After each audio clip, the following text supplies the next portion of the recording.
Hello everyone, this is part 20 of What If Naruto's Mother Was Tsunade Senju, and I hope you guys enjoy this video and to like, to subscribe, and check out the playlist, to see more comment down below. Now let's start the intro. They call me a god. They call me a god. They call me a god. Previous on Hope of the Senju clan. When Naruto stood back up, he turned to stare at Neji with a hardened look, showing how serious he was right now, where he stretched his arm out forward, with his fist closed and blood dripping from it. This I swear in Hinata's blood, I will make you pay for what you did to her, I will defeat you and I won't stop until I've pounded you into the ground and shattered that so-called belief of yours. Bold words, replied Neji calmly, unafraid of Naruto's vow, but can you back 'em up? At this Naruto narrowed his eyes and glared coldly at the Hyuga, and said, "You've no idea what I am capable of, team."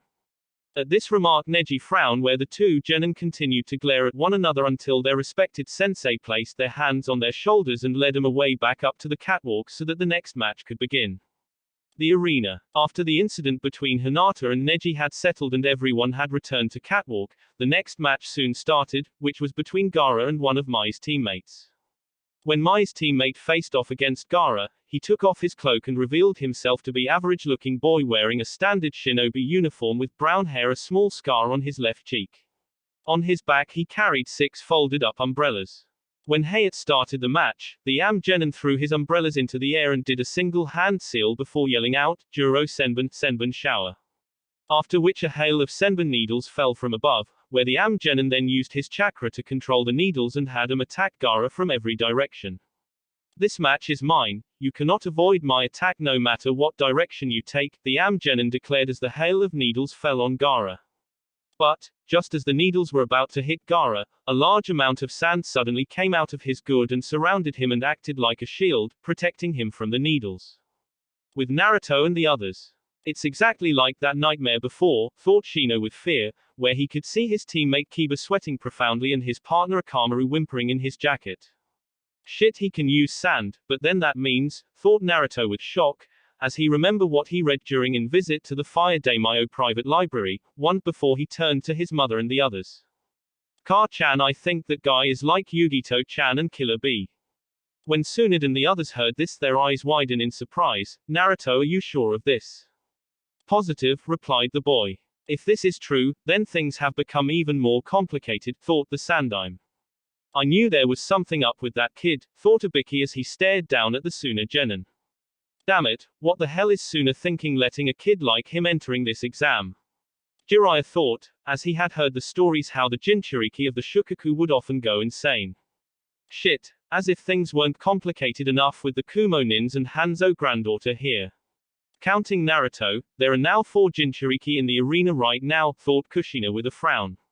As she could not help but wonder if this was some kind of omen, since whenever more than one Jinchuriki appeared in the same place at the same time, disaster was never far behind. Could that boy be after Naruto?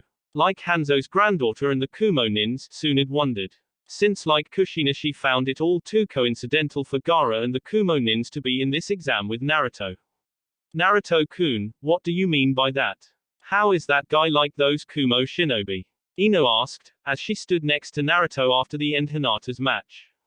Sadly though, Ino never got an answer, as Naruto was focused solely on Gaara and remained silent. Before Ino could even try to ask again, her attention was suddenly caught by what Gaara did next. Down in the arena. "Impossible!" cried the Genin in shock, as he could believe his attack had been so easily blocked by Gaara's sand that there wasn't a scratch on him. "I've already seen this technique, is this really all you can do?" asked Gaara in a bored-like tone.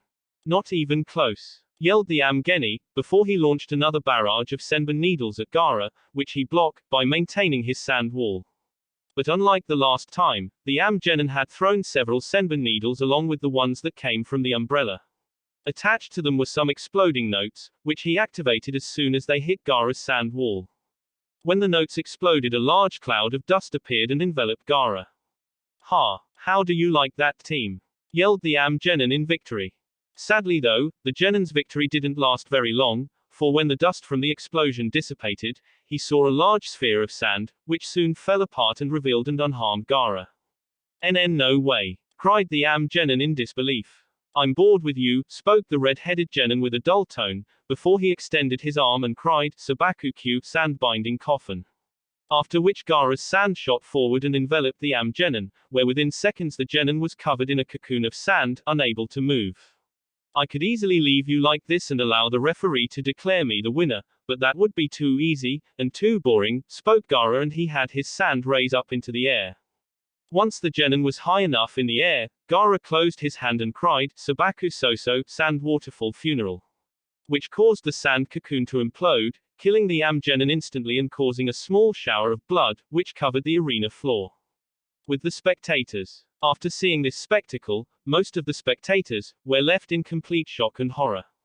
Most of the Genin were horrified by what they saw. Even the likes of Neji and Sasuke were stunned by the brutality of what Gaara did.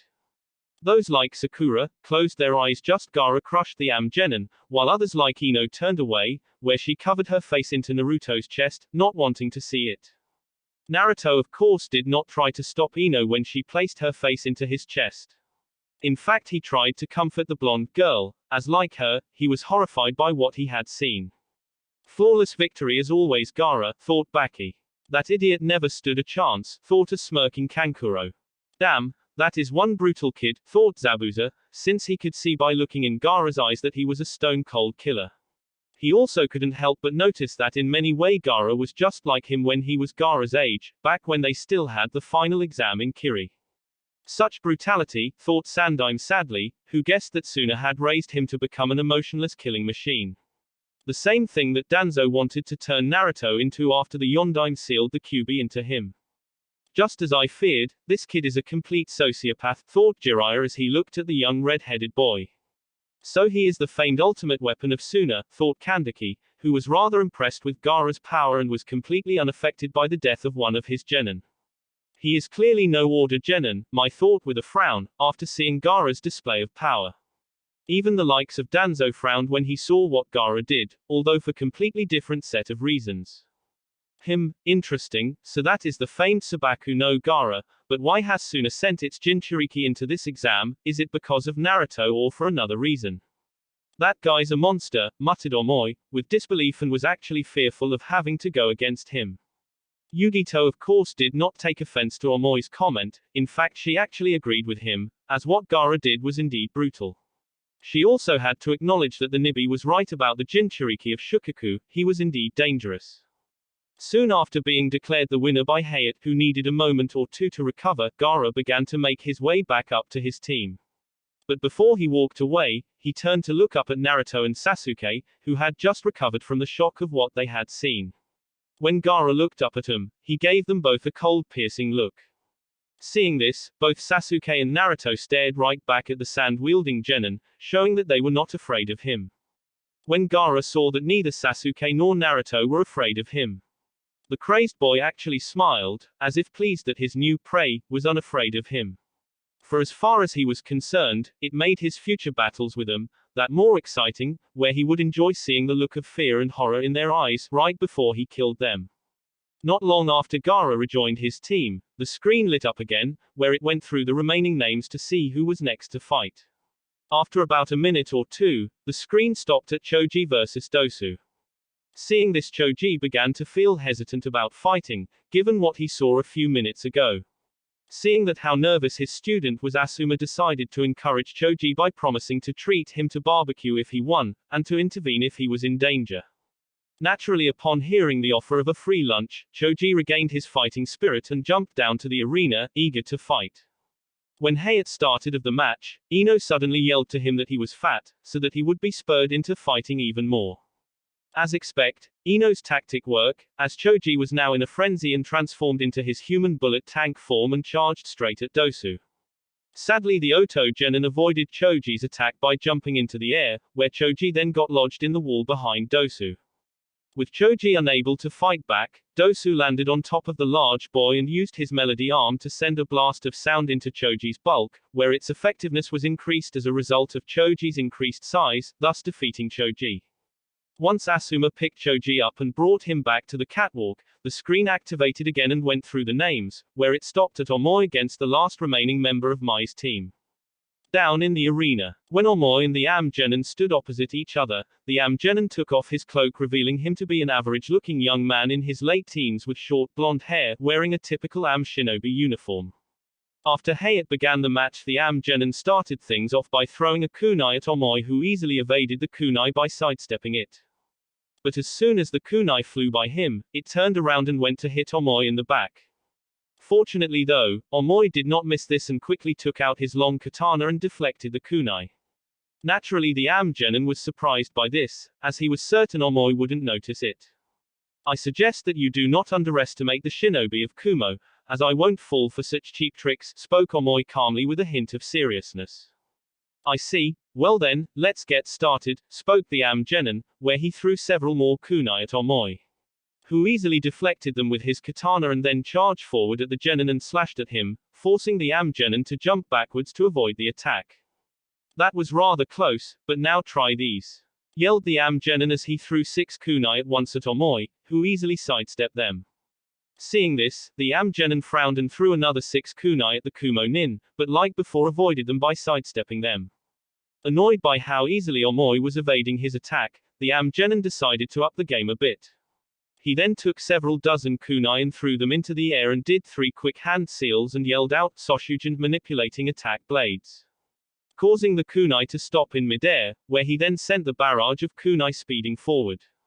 Knowing he couldn't avoid all the kunai, and that he didn't have much time, Omoi immediately swung his katana in a large crescent moon-shape arc, while yelling out Kumo Ru Mikazuki Jiri Cloud Style 3 Days Moon Beheading, allowing him to deflect the 2 kunai that were about to hit him. At the same time, he allowed the rest of the kunai to fly by him, where they embedded themselves into the wall behind Omoi. After the remaining kunai flew by him, Omoi charged forward hoping to finish the battle quickly.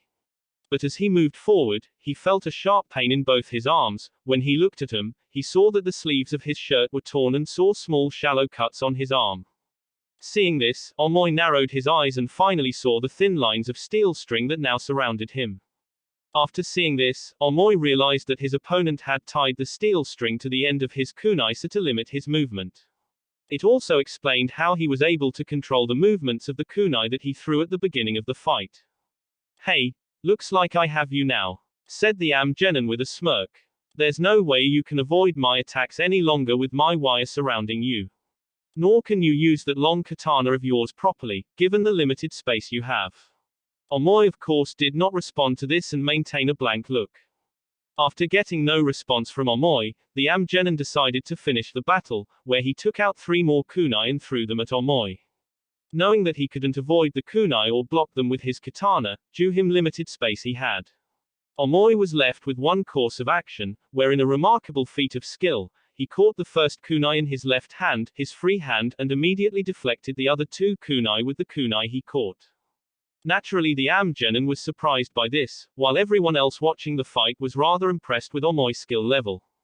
HMPH. Not bad, but it still doesn't change anything. You're still trapped inside my wire and you can't cut it with your katana, as my wire is too strong.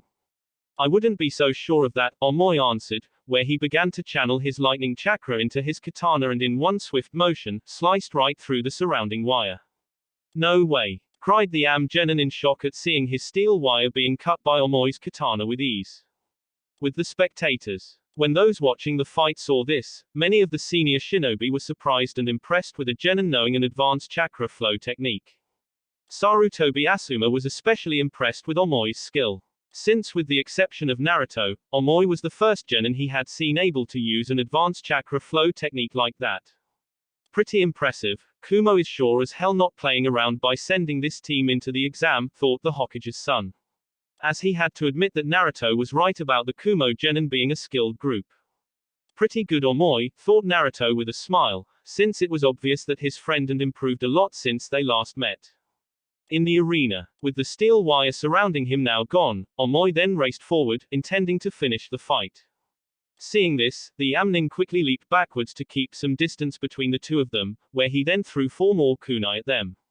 Like earlier, Omoi easily evaded the kunai and continued to race towards the Amgenin, but like at the beginning of the fight, the kunai were being controlled by the steel ninja wire, where they turned around and flew towards Omoi's back. But just as the kunai were about to stab Omoi in the back, the dark-skinned teen suddenly spun around and yelled Kumo Ru Uragiri cloud-style reverse beheading, where he avoided the kunai and cut through the steel wire, causing the kunai to fall to the ground. After dealing with the kunai from behind, Omoi then continued to race forward towards the Genin, who was too shocked by what happened to even try and defend himself. By the time he came to his senses, it was too late, where Omoi delivered a large diagonal slash across the Genin's chest, causing the Genin to collapse onto the ground. When Hayate saw this, he immediately called the match to an end and declared Omoi the winner. With Omoi's match now over and Mai's last remaining teammate being taken away, the screen once again lit up and began to go through the remaining 5 names. Eventually, after about 30 seconds, the screen came to a stop at Chojuro and the last remaining member of the Taki team. Like many of the matches, the match didn't last very long, where the Taki Genin tried to keep his distance from Chojuro, knowing that if he got too close to the Kiri Genin, he would be finished. At the beginning of the fight, the Taki Genin threw several kunai and shuriken at Chojuro, who easily blocked them with his wrapped-up sword. Seeing this, the Taki Genin immediately used a low-level water ninjutsu and fired several glops of water from his mouth. Like with the projectiles that the Taki Genin threw earlier, Chojuro easily blocked the water attack with his sword and unwrapped the bandages that were around his sword and yelled, Hiramekure Kaiho, Hiramekure unleashing. After which a large blast of chakra erupted from the sword and took the shape of a large hammer. The attack was so strong, that when it slammed into the Genin, it sent him flying into the wall behind him, knocking him out and making a large dent in the wall. Naturally, when Naruto saw this, he cringed slightly as he knew from first-hand experience that getting hit by Hiramekure like that was not pleasant. Sure, when he was hit, he was able to block it and didn't take much damage, not to mention he had Orochimaru's curse seal enhancing his strength and durability. But if he had been caught off guard and hit by that attack, he was certain he would be in a sorry state. Once the Taki Genin had been carried off and Chojuro had returned to his team, the screen lit up and went through the 3 remaining, where it soon stooped at Sai vs Saito. After seeing the names, Naruto decided to pay close attention to the match, believing that it would be an interesting to watch, since he knew that neither Sai nor Saito were weaklings and were quite skilled. Upon seeing the names on the screen, both boys jumped down to the arena to face one another, where once they were ready, Hayate began the match. Down in the arena. As soon as Hayate began the match, both boys drew out their individual swords and engaged one another in close combat.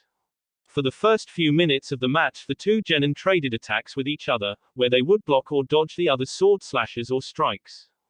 For the first few minutes of the fight, both Saito and Sai proved evenly matched with one another, but as the fight continued, Saito slowly gained the advantage thanks to his superior sword training under Zabuza.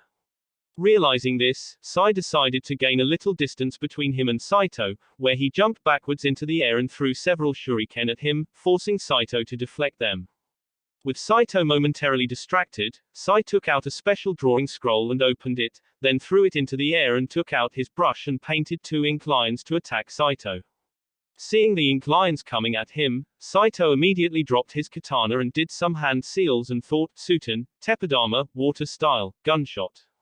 And shot 2 glops of water at the ink lion, which reverted into puddles of ink after they were hit. Once the lines were taken care of, Saito then took out a set of shuriken and threw them at Sai, who had just landed back on the ground. Acting fast, Sai immediately jumped to the right to avoid the incoming projectiles, and was forced to move again, when Saito threw several kunai at him. I see, thought Sai, he's trying to prevent me from using my Super Beast scroll and drawing any more of my beast.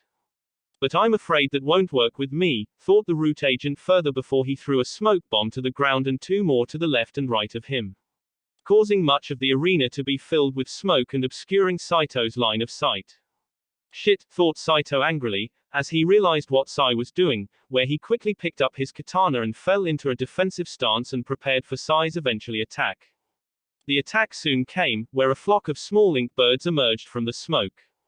Upon seeing the ink birds, Saito immediately prepared to defend himself, where he raised his katana up and defended himself from the birds' kamikaze-like attacks.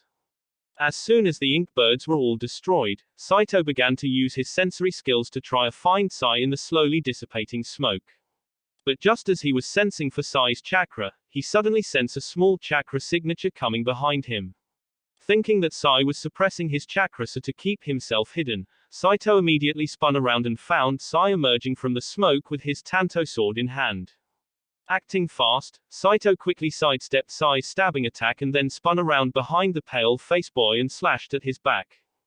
Hey, not bad, but not good enough. You underestimate the shinobi of Kirigakure, Hidden Mist, as fighting without sight is a speciality of ours, stated Saito with a smile. That soon faded when he saw Sai revert into a puddle of ink. Once he had realized that the Sai he had hit was a clone, and that it was the chakra that made up the clone, that he sensed. Saito began to expand his senses outward again to try and find the real Sai.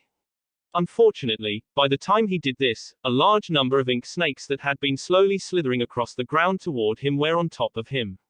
Once they were close enough, the snakes quickly wrapped themselves around the young Kiri Genin, binding his legs together and his arms to his body and causing him to fall to the ground.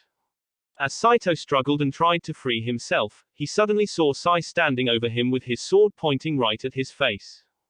Looks like you're the one who underestimated me, shithead, said Sai, with his usual fake smile.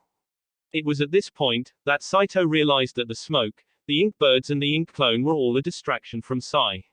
So that he would not pay attention to his surroundings and fail to notice the ink snakes slither up to him, thereby allowing them to wrap themselves around him, Saito, and bind him. Once the smoke had fully dissipated and after seeing that Saito was bound and unable to fight any longer, Hayat declared Sai the winner. After which the root agent had his snake revert to ink, thereby allowing Saito to move again. When Sai was making his way back up to the catwalk and to his team, the young man glanced over to his master, who was watching from the catwalk at the other end of the arena, with the other shinobi elders and the most of the foreign genin teams. From there Danzo gave him a barely seen nod of approval, which was only noticed by the Sandaime and his two former students Jiraiya and Tsunade. After Sai and Saito had returned to their respected teams, the screen lit up again, where the first name stayed on Rock Lee, since he was the only other remaining genin, who had yet to fight. While the bottom part of the screen began to run through all the names of the other genin. As the screen raced through the names, many of the genin were waiting with bated breaths, wondering if one of the names would appear and allow them another chance of participating in the finals. Those who had won their matches also waited with bated breaths, since if one of the names appeared, they would be risking their place in the finals. Eventually though, the bottom screen came to stop at a name, where there was a gasp of surprise from most people when they saw the name of the person that would be fighting Lee. None of course were more surprised than Lee and his opponent, when they saw the screen, which read, Rock Lee vs Senju Naruto. When Naruto saw his name he didn't know whether he should feel lucky or unlucky, since on one hand he was getting to fight Lee, someone he had wanted to fight ever since his battle with Sasuke, who was not only strong, but a highly skilled taijutsu fighter. Yet on the other hand, he wasn't at 100%, he couldn't use any of this chakra and was still quite sore from his earlier fight with Mai. Even though this technically put him and Lee on even footing, Naruto was fairly certain that Lee still had the advantage. Since Lee trained primarily as taijutsu, meaning he was more skilled, not to mention he hadn't fought yet. But regardless of this fact, Naruto couldn't wait to get started since he enjoyed the challenge and he was determined to win this battle and move to the finals to face Neji and pay him back for what he did to Hinata. Yosh, I am all fired up, now at last I can face a worthy opponent and prove that I have become a splendid ninja, declared Lee excitedly. Well spoken Lee, but let me give you some good advice, do not underestimate your opponent. Also I don't think anyone has noticed yet, but Senju Naruto seems to very skilled with his sword, said Guy. Yosh, that is good advice Guy sensei, I'll write it down, replied Lee as he took out a pad and pencil and began to write down. Don't write it down. You won't have time to read it when you're battling, scolded Guy. Ah, I see. More good advice, replied Lee, where he continued to write down what Guy was telling him. Naturally this caused everyone to have large sweat drops on the back of their heads and look at the two with disbelieving looks. They didn't notice, thought Kakashi, who fought the urge to slap his forehead. Naruto of course just smirked at their antics, before he took off his sword and sling off and handed it to Shizune. Here Ne-chan, take this. Naruto, why are you giving Shizune your katana? You're going to need it, spoke his mother, since without his chakra Naruto was vulnerable enough. But without his katana he was even more vulnerable. Because I won't need it, not for this fight, stated Naruto. Do you believe I am not a worthy opponent, Naruto-kun? Asked Lee, who was slightly insulted by Naruto's comment, believing that Naruto thought he would not be a challenge. No, of course, the reason I don't want my katana is because I want this to be a fair fight, your taijutsu against mine, explained Naruto. At hearing this, Guy suddenly began to weep in anime tears. Such admirable youth, truly Naruto-kun, you're in the springtime of your youth. Lee soon joined Guy in his weeping, saying how Naruto was truly a splendid ninja, at which point both green men were brought to envelope Naruto and have him join them in the deadly sunset jutsu and become the third green beast. Fortunately though for Naruto, before Guy and Lee could even attempt it, the Sandaime Hokage intervened, stating that Hayate was waiting for them, thereby saving his surrogate grandson from being traumatized. The Hokage-sama is right, Lee. Now go. Yeah, roared Guy, after which flames of determination erupted from Lee and he jumped over the railing. All the while, everyone was looking at the two as if they were insane, which was very possible. Soon after, a smiling Naruto joined Lee by jumping over the railing and standing opposite him. In the arena with Naruto and Lee. Before we begin, Naruto-kun, I wish to say that I am very glad that I can fight you so early into the exam, Lee said as he fell into a fighting stance. Same here, Lee, although I will admit that I was a bit surprised when I saw that I would be fighting you, but I'm not complaining and I suggest that you give this fight your all, as I intend to give you my very best, said Naruto, as he fell into his own fighting stance. I would have it no other way, replied Lee with a smile. With the spectators. Well, this will certainly be an interesting match, commented Kakashi, as he knew that even without his chakra and katana, Naruto was quite capable. But even still he could not help but wonder if Naruto's taijutsu skill would be enough to match Lee's, since he knew that from training under Guy, Lee would be highly proficient in it. Kakashi was of course not the only one, as Tsunade herself was slightly worried, since by giving up his katana, Naruto threw away his one remaining edge over Lee. She of course blamed this on Naruto's strong sense of honor, since Naruto hated having an unfair advantage over an opponent, when not in a life or death battle. He had developed this sense of honor from his time training under Kensei, during their time at the Fire Daimyo's estate. Toppo taught Naruto that defeating an opponent with an unfair advantage is a hollow victory and isn't worth having.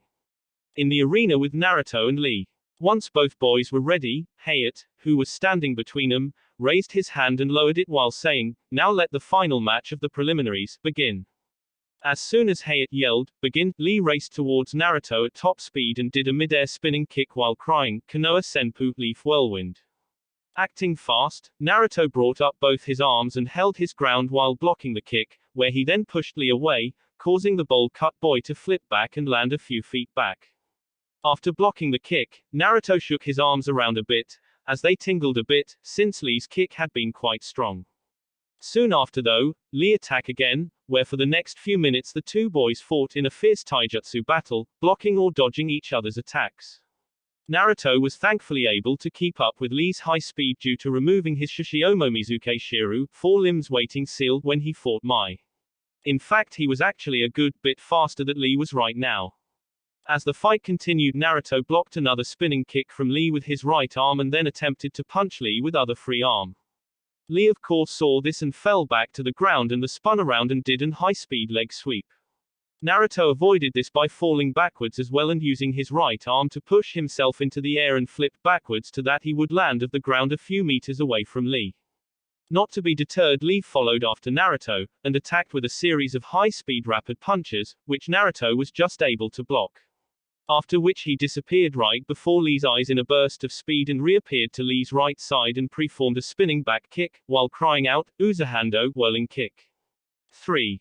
Seeing the attack coming at him from the corner of his eye, Lee immediately brought his right arm up to block the kick, which proved to be almost as strong as Lee's Konoha Senpu.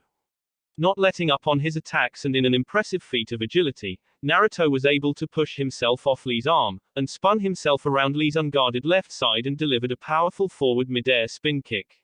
Hitting the left side of Lee's head and sending the green-cladded boy flying into the wall, but was able to recover and flip himself around, before he could hit it. As Lee stood back up, he rubbed the side of the head, where his left cheek was red from the kick. "Impressive move, Naruto-kun, you're indeed a worthy opponent." "Same to you, Lee," Naruto replied, before he charged forward at top speed. For several minutes, Naruto forced Lee to be on the defensive, by using his superior speed to his advantage. Although it did little to help, since despite being of the defensive, Lee suffered little damage, as he was able to block or dodge nearly all of Naruto's attacks, thanks to the intense taijutsu training he went under with Guy. For as fast as Naruto was right now, Lee was still more skilled and experienced in taijutsu fighting than Naruto and therefore could take a few hits and wait for the right moment to strike, which he did. When an opening eventually appeared in Naruto's defenses, Lee struck and delivered a powerful forward kick to Naruto that sent the blonde boy flying back. Recovering quickly, Naruto landed back onto his feet, where he was forced to sidestep a forward punch from Lee and attempted a strong elbow strike to the left side of Lee's head. Luckily though for Lee, he was able to bring up his guard in time and block the elbow strike.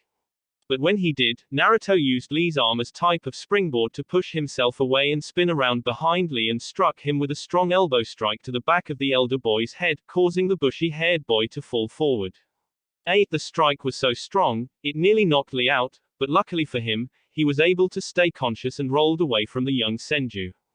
Naruto immediately pursued after Lee, but the elder boy was able to keep his distance from Naruto and even jumped into the air to avoid a strong punch from Naruto. He even took out and threw several shuriken at his blonde-haired opponent, forcing him to jump backwards to avoid them, thereby increasing the distance between the two of them. For a moment or two the two Konoha genin continued to stare at one another, until eventually the two charged forward. After dodging one of Naruto's punches, Lee disappeared in a blur and reappeared to Naruto's left and attempted to punch him in the side. But Naruto caught sight of Lee appearing to his left. He was able to raise his arm up in time to block the punch, where he attempted a roundhouse kick to Lee's side. Seeing this, Lee flipped up into the air and tried a falling axe kick on Naruto's head, who quickly rolled out of the way to the right to avoid the kick, where he spun around and engaged Lee again in hand-to-hand fighting. With the spectators most impressive, commented Guy as he watched his student and Naruto fight. He was quite impressed with Naruto's speed and skill as well as his reactions to Lee's moves, showing he had been trained well in hand-to-hand fighting. He was further intrigued with Naruto's fighting style, despite how blunt and rough it was. In many ways Guy found it similar to the Goken strong fist style, where it relied on hard, fast-hitting moves. Yet it also involved using one's agility to attempt risky moves, and it involved using not only punches and kicks, but also elbow strikes and knee strikes. Tell me Kushina-san, what style is Naruto-kun using? I've never seen this type of taijutsu. He isn't using any fighting style, or at least not one with any name, as according to Naruto, he invented this style himself, answered Kushina. At this Guy raised his eyebrow with fascination, as he was not only surprised but highly impressed with Naruto. Since to develop one's own fighting style was very commendable in his book, but even more, since the style Naruto was developing had the potential to be quite powerful if developed correctly. Excuse Guy-sensei, asked Sakura, but can you tell me why Lee-san is only using taijutsu moves? I get that he specializes in taijutsus, but still fighting Naruto with taijutsu alone will be difficult. Why doesn't he try any ninjutsu? It's not that he isn't using them, it's just that he can't, answered Guy. Huh? Asked Sakura, not understanding what Guy was saying. Lee has no talent in using genjutsu or ninjutsu. What? No way, cried Sakura in surprise, where she was joined by Sasuke, who was equally surprised by this news. When I first met Lee, he had no talent in anything, stated Guy. Impossible, thought Sasuke, as he knew how strong Lee was from first-hand experience. Although it is very rare, there are shinobi who are born unable to perform ninjutsu and genjutsu. Knowing this, there was only one thing I could teach Lee to help him survive the shinobi world, and that was taijutsu, and although this can be seen as a disadvantage, it can also be seen as an advantage, where he could perfect his taijutsu to a level that most shinobi could never reach. Before Sakura or Sasuke could ask Guy further, they noticed that Naruto had gained the advantage in the fight and was forcing Lee back.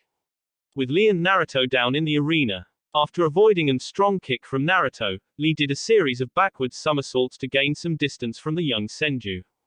But Naruto would have none of that this time, as he pursued Lee and threw several shuriken at him, forcing the bushy-haired boy to push himself up high into the air, where he landed on the stone hands. After landing on the stone hands, Lee looked down, wondering what to do, but as he was strategizing, he suddenly heard his sensei Guy call out to him.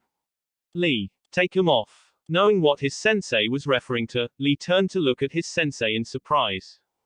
But, Guy-sensei, I thought, that was only permitted when protecting very important people, said Lee in surprise. Yes, I know, Lee, but this is an exception and I will allow it, replied Guy with a thumb up. At hearing this, Lee got excited and began to laugh and started to take off his weights underneath his orange leg warmers. I guess I'm not the only one that uses this kind of training method, thought Naruto with a frown, when he saw Lee taking the weights of his legs. With the spectators. Are those, muttered Ino. Weights. Finished Shikamaru. Weights. Thought Tsunade with a slight frown. This can't be good, thought Jiraiya. A little old-fashioned guy, even Jiraiya-sama uses seals when it comes to this type of training method, thought Kakashi as he glanced at his friend. This should be interesting, thought Kushina. HMPH, I don't see how losing some leg weights is going to make that big of a difference, muttered Mai. Now Senju, let's see how well you do against Lee without his weights on, thought Neji. With Lee and Naruto in the arena. Yosh. That feels so much better, now I can move freely, said Lee as he stood back up and lifted his weights up and dropped them. But when they hit the ground, there were two large crashes where the weights caused two small craters in the ground. What the fuck? Naruto cried as he couldn't believe his eyes. With the spectators. When Lee's weight crashed to the ground, everyone in the arena was left stunned and wide-eyed by how heavy Lee's weights were. What the hell? Cried Tsunade and Jiraiya together in shock.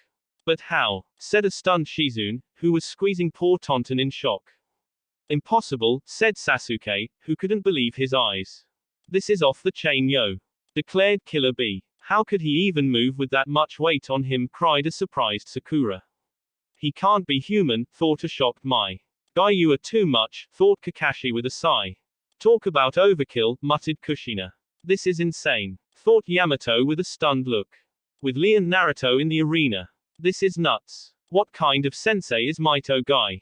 Not even Car-chan would do that to me, and how can he move so fast with all that weight on him?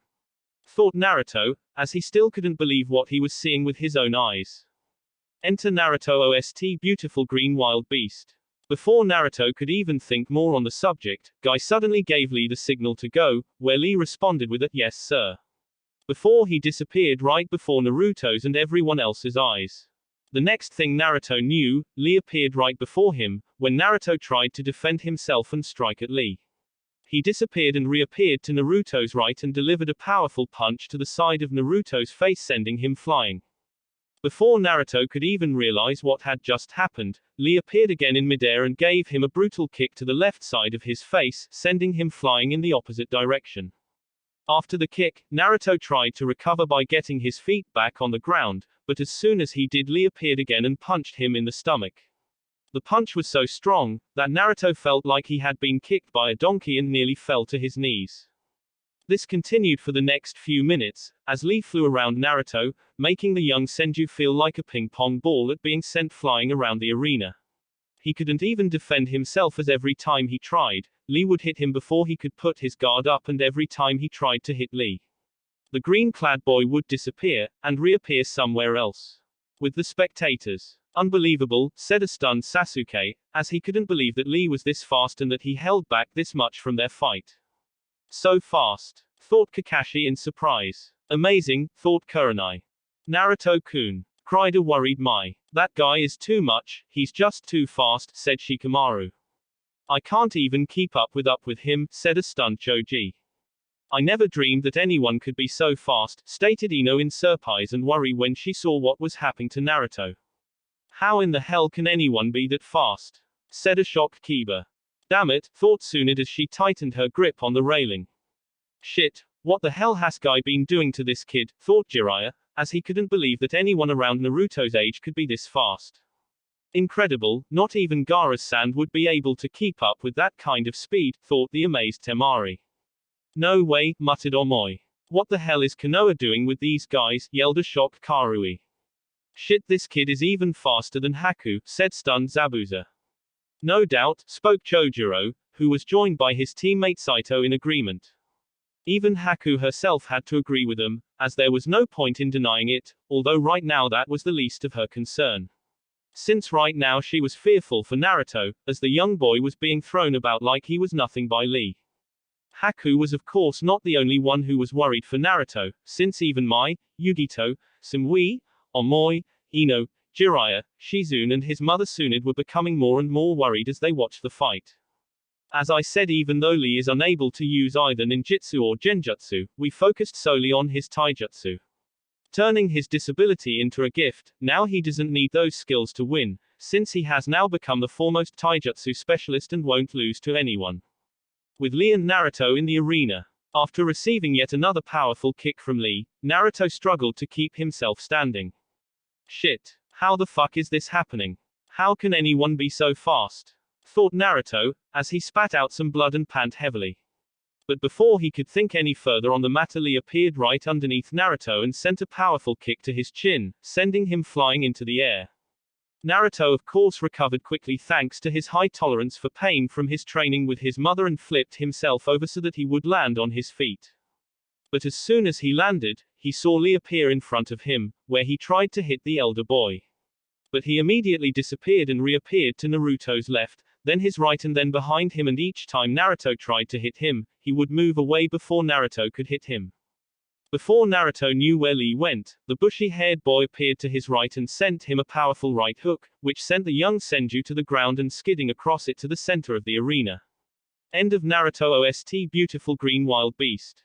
With the spectators. Naruto, thought Shizune with concern, as she saw her godson, surrogate little brother sent skidding across the floor. She could also see that both Jiraiya and Tsunade were just as concerned for Naruto as she was, where Jiraiya gripped his hands tightly and Tsunade was biting her fingernails. Damn, it's bad enough that the kid went against Hanzo's granddaughter, but now he's up against Guy's student and he's wiping the floor with him. This just isn't the kid's day, thought Asuma.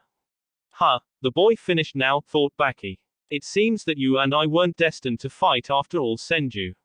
But then again, if you couldn't beat a failure like Lee, then perhaps you weren't worth fighting after all, thought Neji. Poor brat just had some bad luck, muttered Anko. That's it, I'm ending this, said Tsunade as she was about to go down and stop the match, but before she could, she was stopped by Kushina. Hold on, Tsunade, this fight isn't over yet. It is as far as I'm concerned. I'm not going to stand by and let my son get beaten into the ground. Please just wait a few more minutes. You should know better than anyone how tough he is, said Kushina. Of course I do, I trained him after all. Rounded Tsunade. But in the condition he is in now and the seal preventing him from using his chakra, how can he hope to beat that boy? Well, you've forgotten that Yamato and I have trained him and we've taught him a few things, so trust me. Naruto isn't done yet, he still has a chance and he is about to make his move, replied Kushina as she watched Naruto slowly stand up. Tsunade, I know you're worried, but just wait a little longer. Kushina and Yamato have trained Naruto well, I too believe he still has a chance, said the Sandaime. At hearing this, Tsunade frowned slightly, but decided to wait just a little longer and hope that her son could pull through this. With Lee and Naruto in the arena. As Naruto slowly got back onto his feet, he spat up some more blood and coughed a little. Crap, I knew Lee was tough, but I never imagined he was this strong. His speed is insane, I just can't keep up with him. I've got no other choice, I have to play my final card, if I don't I'm going to lose this fight. After seeing that Naruto was back on his feet and seeing the shape he was in, Lee frowned slightly. Naruto-kun, please give up, I do not wish to hurt, you cannot hope to match my speed. There will be no shame in admitting defeat. When Naruto heard this, he just chuckled, sorry Lee, but giving up is simply not my style, besides if you were in my shoes would you give up? I suppose I would not. In that we are alike, but regardless, this fight is far from over, stated Naruto, where he then began to remove his green fingerless gloves, revealing 2 tattoos on the back of his hands. With the spectators. Are those, said Tsunade. Chakra storage seals, finished Jiraiya. Yep, they are, after I carved the chakra storage seal on his katana. I suggested that we also place some on his body, so that in the event that he was out of chakra and lost his katana, he could use the seals on his body and draw from them. But why didn't he use them in his first fight? Asked Shizune. Naruto wanted to keep the seals on his body secret for as long as possible, so that he would have a hidden ace up in his sleeve that people didn't know about. As to quote that Aberrame kid from earlier, while one ace in the hole is good, two are better, answered Kushina, before she looked back down at Naruto. who had spat out some more blood on both seals and rubbed it along them, causing them to glow. With Lee and Naruto in the arena. When Lee saw Naruto the two seals on the back of Naruto's hands glow, he knew he needed to finish this fight now, before Naruto could do whatever he planned to do. Quickly disappearing in a burst of speed, Lee reappeared in front of Naruto and punched him right in the face. But despite the force of the punch, Naruto held his ground, where he then swung his leg and tried to hit Lee in the side. Sadly though, Lee was much too quick for him, where he disappeared in a blur. "You're fast, Naruto-kun, but you are still nowhere near as fast as I am and therefore you cannot hit me," said Lee as he circled around Naruto at high speed, preparing for his next attack. "Well, if I can't beat you in speed, then I'll just have to beat you with raw power," cried Naruto, where he channeled an immense amount of chakra from his right-hand seal and released it when he slammed his fist into the ground, while crying, "Chikakuhendo, Earthshaker Impact. Begin Himeteru Tushi soundtrack." Once Naruto's fist hit the ground, he released the chakra that he had gathered. After which a massive explosion erupted, which sent Lee flying backwards into the stone hands and caused the entire arena to be filled with dust. The force of the explosion was so great that Lee was barely able to propel himself back up to the top of the hands and prevent himself from crashing into the wall. Even the match referee Hayat was not immune from the effects of the attack, where he was forced to jump up to the catwalks, just to get away. What unbelievable power, all just from a single punch, thought the Chunin examiner in amazement. The power of the punch was so great, that it created massive shockwave all around the arena, forcing everyone to cover their faces and literally shook the arena walls and ceiling. With the spectators. "What the hell is Senju doing? Is he trying to bring the whole place down on top of us?" yelled Karui in disbelief. "This is off the hook, yo," declared Killer B. "This is nuts," roared Kiba as he tried to keep himself steady from all the shaking. When the shaking finally stopped and the dust around the arena finally settled, the spectators finally could see the state of the arena, where most of them were left completely stunned. In the center of the arena, Naruto stood in the middle of a small crater, while the entire arena floor had been pulverized by the excess shock of his attack, leaving it completely destroyed. The floor was completely torn up and was nothing more than rumble. Large chunks of stone now littered it, making it nearly impossible for anyone to walk across. "Yosh," said Tsunade with a smile, at seeing her son turning the fight around as well as seeing that Naruto had indeed improved since she last saw him. "Naruto," thought Shizune with a smile and some relief that he was alright. "You're definitely a chip off the old block, brat, that's for sure," thought Jiraiya with an amused smile. "That's the way, Naruto. That's my student. Show this guy who's boss," yelled Kushina excitedly as she punched her fist into the air. At the same time Yamato could only sigh and slap his forehead, not only because of Kushina's antics, but also because of what Naruto did to the arena. As like his mother, Naruto didn't know the meaning of restraint. "You are your mother's son, Naruto," thought the Sandaime Hokage as he saw the arena and couldn't help but be grateful that Naruto taught him how to beat his paperwork. Since the damage Naruto had just done to the arena would no doubt triple it. He was also thankful that this was the last match, since it was unlikely that they would be able to have any more after this. "Damn, I knew this kid was interesting, but I never expected this," muttered a surprised Ibiki. "No shit, and here I thought this year's exam was going to be dull," replied a shocked Anko. No way," said a stunned Karui. "Has Senju always been this strong?" "Unreal," muttered a shocked Omoi. "Damn yo," said a surprised Killer B. "Incredible," muttered a wide-eyed Simui, who was dumbfounded by Naruto's strength. "Boy kitten, you sure know how to pick them," commented a surprised and impressed Nibi, where for once, Yugito did not respond, since she was left speechless after seeing what Naruto did. "Impossible," said a stunned Kankuro as he couldn't believe his eyes. "This guy, he's a freaking monster. How is this possible?" thought Baki, who had been completely taken back by Naruto's show of strength. How can a mere boy possess such strength? Even the normally calm and level-headed Temari was freaking out, after seeing the destruction. "It can't be. No human can be this strong. This guy, he's a freak of nature, just like Gaara," thought Temari with disbelief and fear, which only grew when she saw the insane glee in Gaara's eyes, where she became fearful of what could happen should Naruto and Gaara ever face off against one another. "Yes, mother, I know, he is the one. He is the one who will provide me with the battle I seek. He is the one that will allow me to truly feel alive and prove my existence to the world." And when I have finally killed him, you will feast on his blood like never before. Thought Gaara with an insane excitement. Unbelievable, muttered a wide-eyed Shikamaru. Holy cow, said Choji, who was completely gobsmacked. I knew Naruto-kun was strong, but this is, said Ino, but couldn't finish what she was saying, as she was still in shock and was for once in her life, at a complete loss for words. Damn, I guess the old saying is true, the apple really doesn't fall far from the tree, muttered Asuma as he puffed out some smoke. Even though he knew about Naruto's strength, see it for himself was something else. Holy shit, cried Kiba, who right now, was having second thoughts about trying to piss Naruto off anymore. What phenomenal strength, thought an amazed Shino, who was left completely wide-eyed.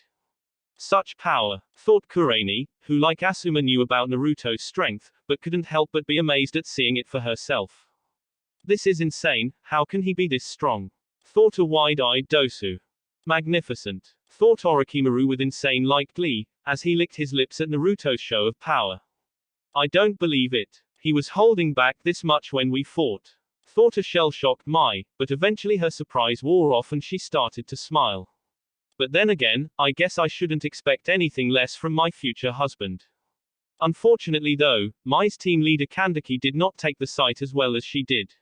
Since this show of power made Naruto an even more dangerous threat than he or his master Hanzo ever dreamed possible. This has to be some kind of nightmare, what the hell has Konoha been teaching its genin? If that boy is this strong already, there's no telling how strong he will become in the future, Kandaki thought. Damn, I think the brat has actually gotten stronger since last time, muttered Zabuza when he saw the destruction Naruto caused with a single punch. I agree, answered Haku, who like Zabuza was impressed with Naruto's power, as well as happy that Naruto had turned the fight around. What extraordinary strength, thought Saito, who also caught a glance of the nervous look now on Chojiro's face. Saito of course couldn't blame him for feeling so nervous, after seeing Naruto's true strength. Especially after what happened to him when they fought Naruto in the Forest of Death. Truly the son of Tsunade-sama, commented Guy, who like most, was astounded by Naruto's overwhelming strength. He was also beginning to understand what Kushina meant, when he was talking to her and Kakashi before the preliminaries. So Senju, this is your true power, thought Neji with a frown, after getting over his shock. Unreal, said Tenten, he can use Tsunade-sama legendary strength. Truly remarkable, commented Koharu when she saw the state of the arena. Indeed, replied Homaru. Very impressive young Naruto, thought Danzo. Well, I have to admit, you certainly know how to put on a show, Naruto, thought Sai, since other than the time when Naruto hit him. This was the first time he was seeing the true extent of Naruto's superhuman strength. Sakura herself was in equal awe of Naruto's strength, even though this was not her first time seeing it, she could not help it, as she still found it hard to believe that Naruto was this strong. Sasuke on the other hand grew angry at this sight, since seeing this show of overwhelming power, was like rubbing salt in an open wound to him. As it just showed how powerful Naruto was and how inferior Sasuke was to him. Furthermore, it was obvious that Naruto's strength had grown from the last time he saw him use his superhuman strength.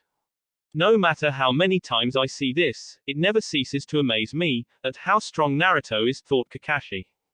This fight has certainly taken an interesting twist, commented Kakashi, gaining people's attention, since right now, we have Konoha's fastest genin going against Konoha's strongest genin, it's as if we're watching the age-old struggle of speed versus power. End Himeteru Tushi soundtrack, with Lee and Naruto in the arena. As Lee looked down at the arena in utter shock of Naruto's strength and what he had done to it. The young man saw Naruto staring up at him and putting his fingerless gloves back on. It is true that in terms of skill and speed, you're vastly superior to me, Lee. But in terms of raw power and destructive force, there's not a genin alive in Konoha or anywhere for that matter, who can beat me. It seems that I have grossly underestimated you, Naruto-kun, a mistake that I will not make again, replied Lee before he disappeared. Fortunately, Naruto was prepared for Lee when he appeared in front on him and was able to sidestep his forward punch.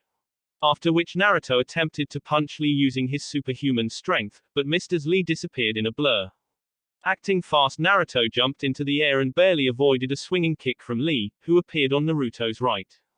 After avoiding the kick, Naruto then swung around in midair and attempted to kick Lee in the side of the head, but like before, Lee avoided Naruto's attack by disappearing with a blur. Your strength is impressive, Naruto-kun, but regardless of how strong you are, it won't matter if you cannot hit me, stated Lee, before he charged at Naruto again at high speed.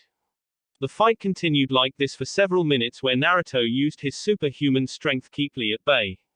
Who was naturally hesitant to get too close to Naruto, given the damage Naruto's attacks had done to the arena. Although the state of the arena seemingly also helped Naruto, since it limited Lee's maneuverability, where it was full of debris and obstacles and lacked solid footing for Lee to stand on. As the fight continued, Naruto kept trying to hit Lee, while using his superhuman strength, but each time Lee would avoid the attack, where Naruto would only hit the ruined floor or punch through the wall. It got so bad, that those watching the fight wondered if there would be even an arena left once the fight ended. But even with the ruined arena helping him, it did not give Naruto what he needed most, which was a solid hit on Lee, since Lee was still much too fast for Naruto to hit. Even when he was able to predict some of Lee's moves, the green jumpsuit-wearing boy would move away from Naruto before he could hit him. There was also the fact that Naruto was still taking hits from Lee, as he couldn't predict all of Lee's moves or avoid all of them in time when he did predict them. Knowing that he needed to do something fast if he wanted to win, Naruto tried to think of a way to give him a solid hit on Lee. It was when Lee avoided another one of his punches, that an idea suddenly hit him, where he then channeled a large amount of chakra from one of his seals and slammed his fist into the ground, causing a large dust cloud to cover the arena. With the spectators. What is Naruto thinking? He knows he can't hit Lee-san like that, he just too fast, said Sakura. Just wait and see, kid, Naruto isn't the type of person to do something without some kind of reason behind it, answered Kushina as she looked down at the dust-filled arena. Indeed, added Tsunade, while wondering at the same time what her son was up to. With Lee and Naruto in the arena. What is Naruto-kun doing? Thought Lee, as he looked around the dust-filled arena, where he couldn't see a thing. Wait, I see, he's did the very same thing to Sasuke-san, when he fought him in the Forest of Death. He's trying to reduce my line of sight so that he can attack me without me seeing him.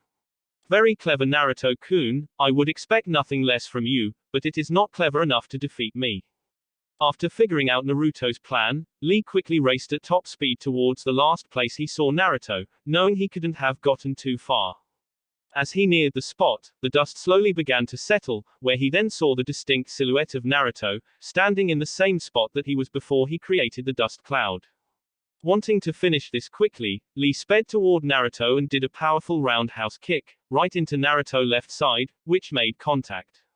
But as soon as Lee's kick had hit, he found he could not move away and that Naruto had not been sent flying away. In fact, Naruto was still standing and was now holding Lee's right leg tightly between his left side and arm. With the spectators. Very clever, commented Kakashi, realizing what Naruto's real plan was. Not too shabby, said Asuma. Like I said, Naruto doesn't do anything without a reason, stated Kushina with a smile. I don't get it, said Ino, what exactly did Naruto-kun do? How was he able to catch Lee-san like that?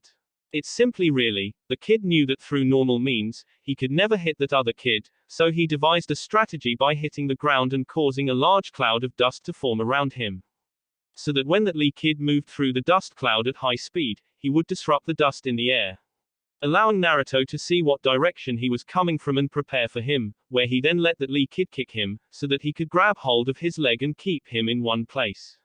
He also probably channeled some of his chakra from his seals to his feet, so that he would stick to the ground and not be sent flying, explained Jiraiya. But by letting Lee-san hit him like that, he has probably taken a lot of damage, said Sakura, since they had seen how strong Lee's kicks were.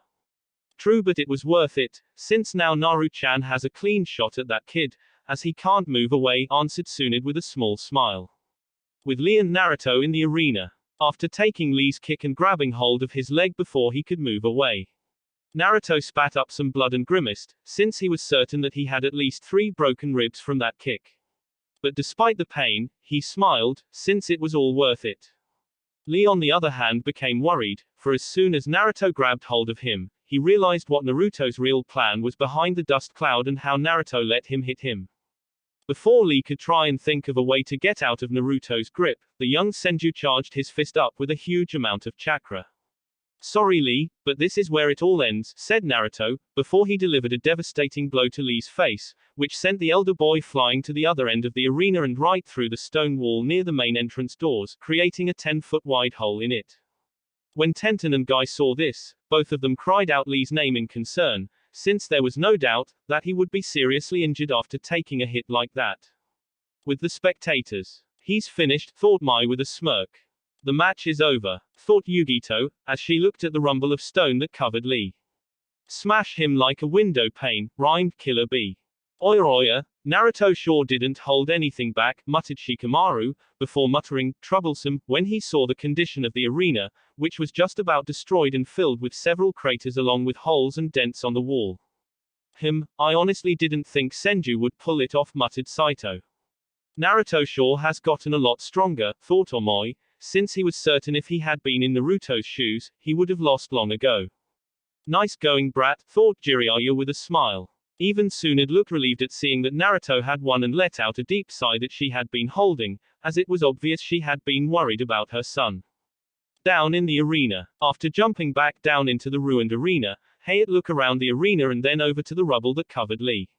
This match is OV, said Hayate, but before he could finish, he suddenly heard Lee's voice cry out, wait. Once he heard this, Hayate quickly turned to look at the broken wall and saw Lee's right hand sticking out from underneath the rubble, before Lee slowly pulled himself out. With the spectators. Impossible, cried Chuan in shock. No way, said Shikamaru. How on earth is he still conscious, let alone able to move?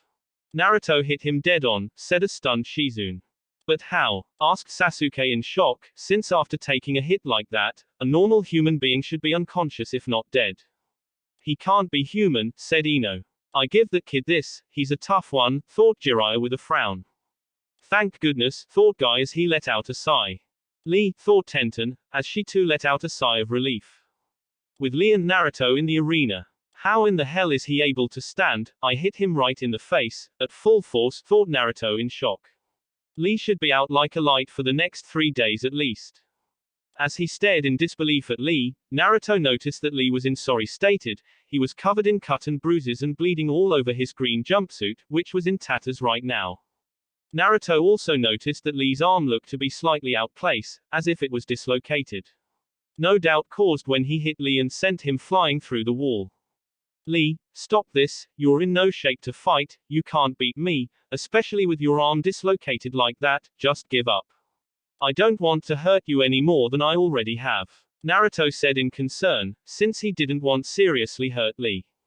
I'm sorry Naruto-kun, but like you I have my pride and I have no intention of giving up, as I have my own shinobi way to protect. Can't you stop this? Asked Naruto as he turned to Hayate. If your opponent can still stand and intends to fight, then fight will continue, replied Hayate. At this Naruto frowned, since he didn't want to hurt Lee anymore, before he could argue anymore. He saw Lee walk over to the wall next to him and slammed his dislocated arm right into the wall several times, forcing it right into place. When Naruto and those that were watching saw this, many of them like Naruto couldn't help but flinch or look away, especially when they heard the sound of his shoulder go back into its slot echo throughout the arena, as well as hearing Lee's cries of pain when it did. Once Lee's arm was back into place he turned to look at Naruto, who didn't look pleased, as he didn't want to fight Lee anymore, since even if his shoulder was back in place, Lee was still in bad shape. Ignoring the pain that he felt coming from his broken ribs, as well as his other injuries, Naruto charged at Lee, who tried to defend himself, but due to his own injuries, he could not raise his arms up in time and was sent skidding across the ground, when Naruto punched him. With the spectators. Lee-san is not moving as fast as he used to, commented Sakura. I'm not surprised, after taking a direct hit like he did from Naruto, when he uses his superhuman strength, you don't simply walk away from it, not without some serious injuries at least, replied Kushina. I agree, although I will admit I'm amazed that Lee-san is even able to stand and attempt to fight, after taking a hit like he did, added Yamato. It seems that the boy isn't using his immense strength anymore, Koharu commented, when she saw that Naruto's punch was an ordinary one. Could he have used all the chakra in his storage seals? I don't believe so, answered Homura, who like his counterpart, had recognized the seals on the back of Naruto's hands earlier on. If I were hazard to guess, I believe that the boy is holding back, so not to serious hurt the other boy. No doubt he's hoping that the guy's student will be easy to knock out in his weakened state, so that he won't hurt him any further.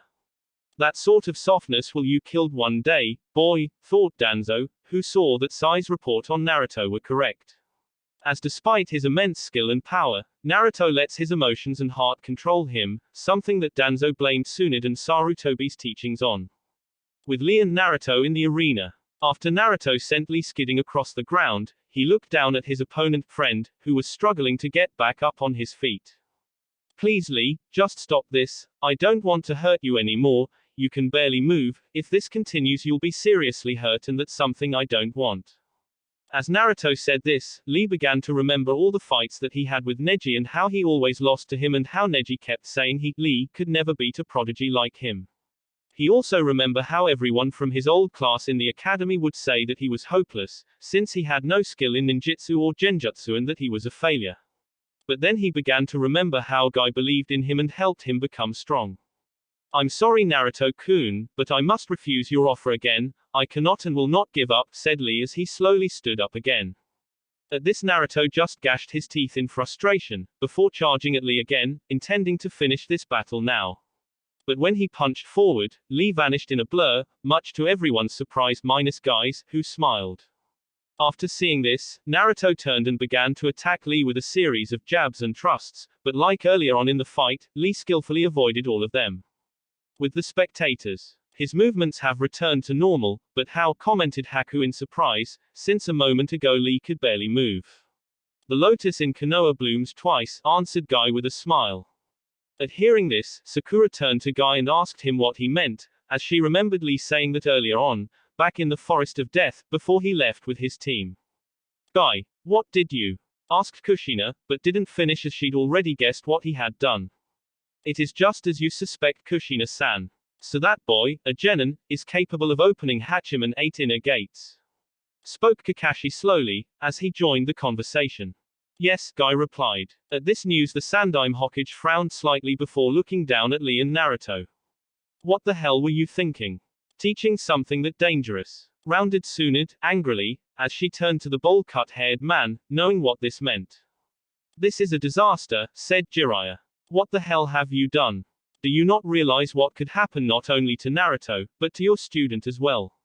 Said Kushina. How many gates can he open? Tsunade asked quickly. 5. When the elder Konoha shinobi heard this, their concerns grew even further. What is the Hachiman? Asked Ino, as like most of the other genin they didn't like the sound of it.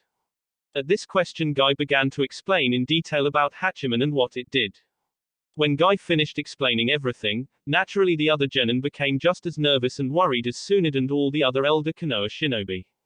What would exactly happen if you opened all the gates? Sasuke asked suddenly, after hearing the explanation on the Hachiman. By opening all 8 gates, you are able to gain temporary powers that surpasses even a cage-level shinobi. But as a result, said Jiraiya. You die, finished Tsunade, with an angry glare at Guy. Does that boy mean so little to you, Guy? Asked Kakashi, as he looked at Guy with a serious stare. There are limits to what you should teach a boy, I thought you knew better than this. At this Guy just gave Kakashi and the others a serious look, none of you know anything about Lee. He has something very important to prove, not only to himself but to everyone around him and he is willing to pay whatever price he has to. So I will do everything I can to help him.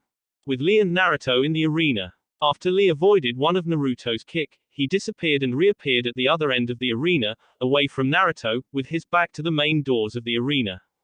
When Naruto turned to Lee, he could sense an immense force growing from Lee, causing him to wonder what the bushy-haired boy was doing.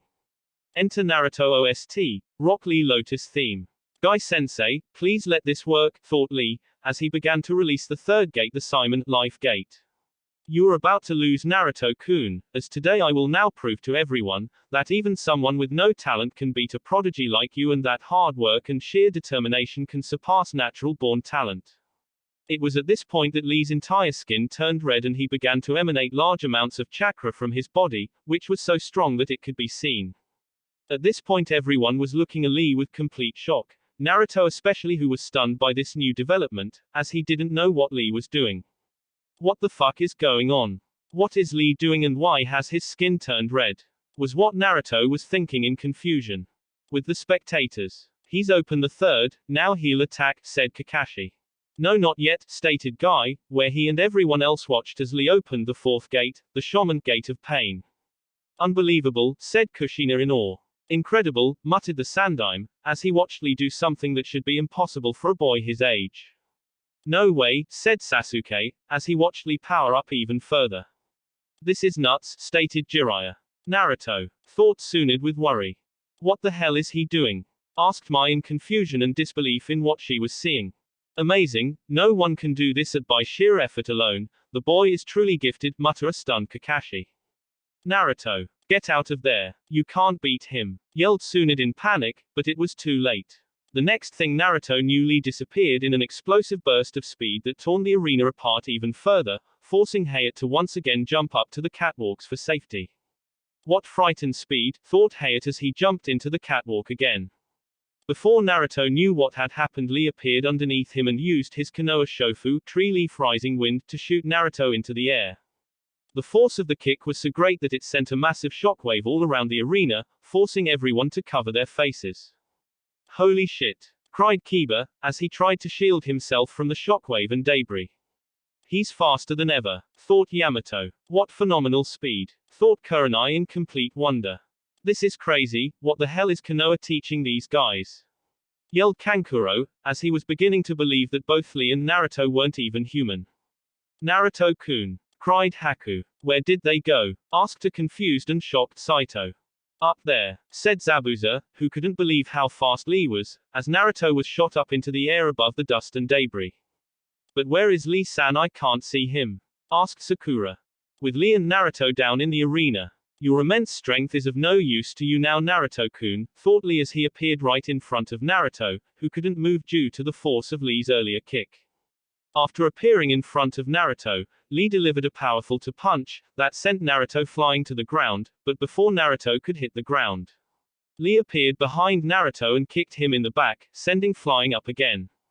This continued for the next minute or two, where Lee would appear from every direction and hit Naruto before he could hit the floor, walls or ceiling, keeping him in midair and unable to defend himself or do anything, other than being Lee's punching bag. This is insane, how can Lee be so inhumanely fast, where did he get all this power? Thought Naruto, as pain shot throughout his entire body from all of Lee's hits.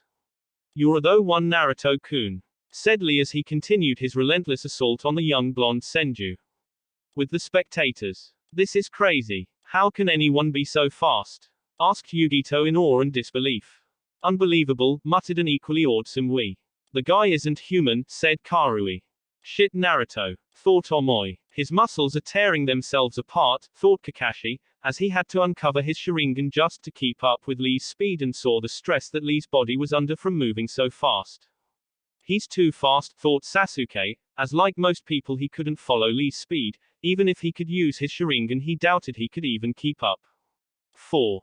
Naru-chan, cried Tsunade in fear at seeing what was happening to her son. Damn it, thought an equally concerned Jiraiya. Can that really be Lee? Thought an amazed Neji with his Byakugan onset to follow Lee's speed. But when did he become so? Lee, I never knew, thought Tenten is awe of her teammate's speed and strength.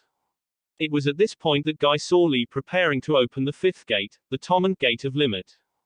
Please let this work, thought Guy, as he closed his eyes and prayed that his student would be alright after this.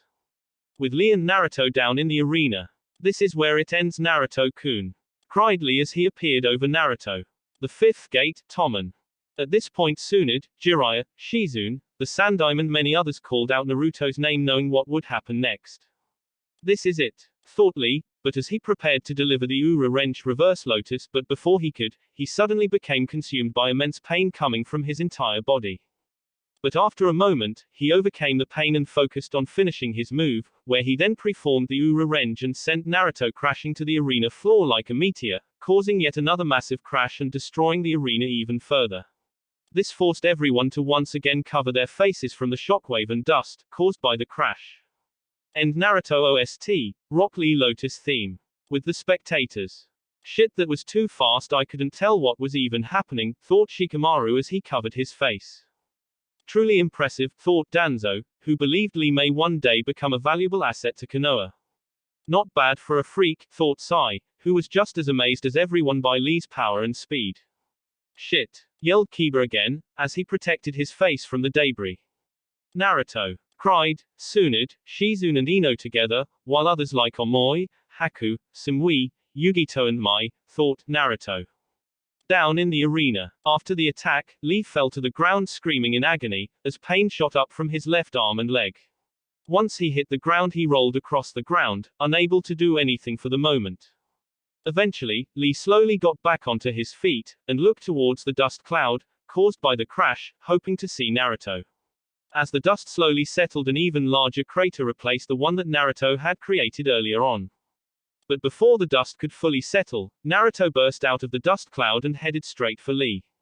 With the spectators. Naruto, he's okay, cried Shizune. Thank goodness, thought Tsunade, where she felt like she lost a year of her life from worrying so much. Impossible, thought Guy in shock, with Lee and Naruto in the arena.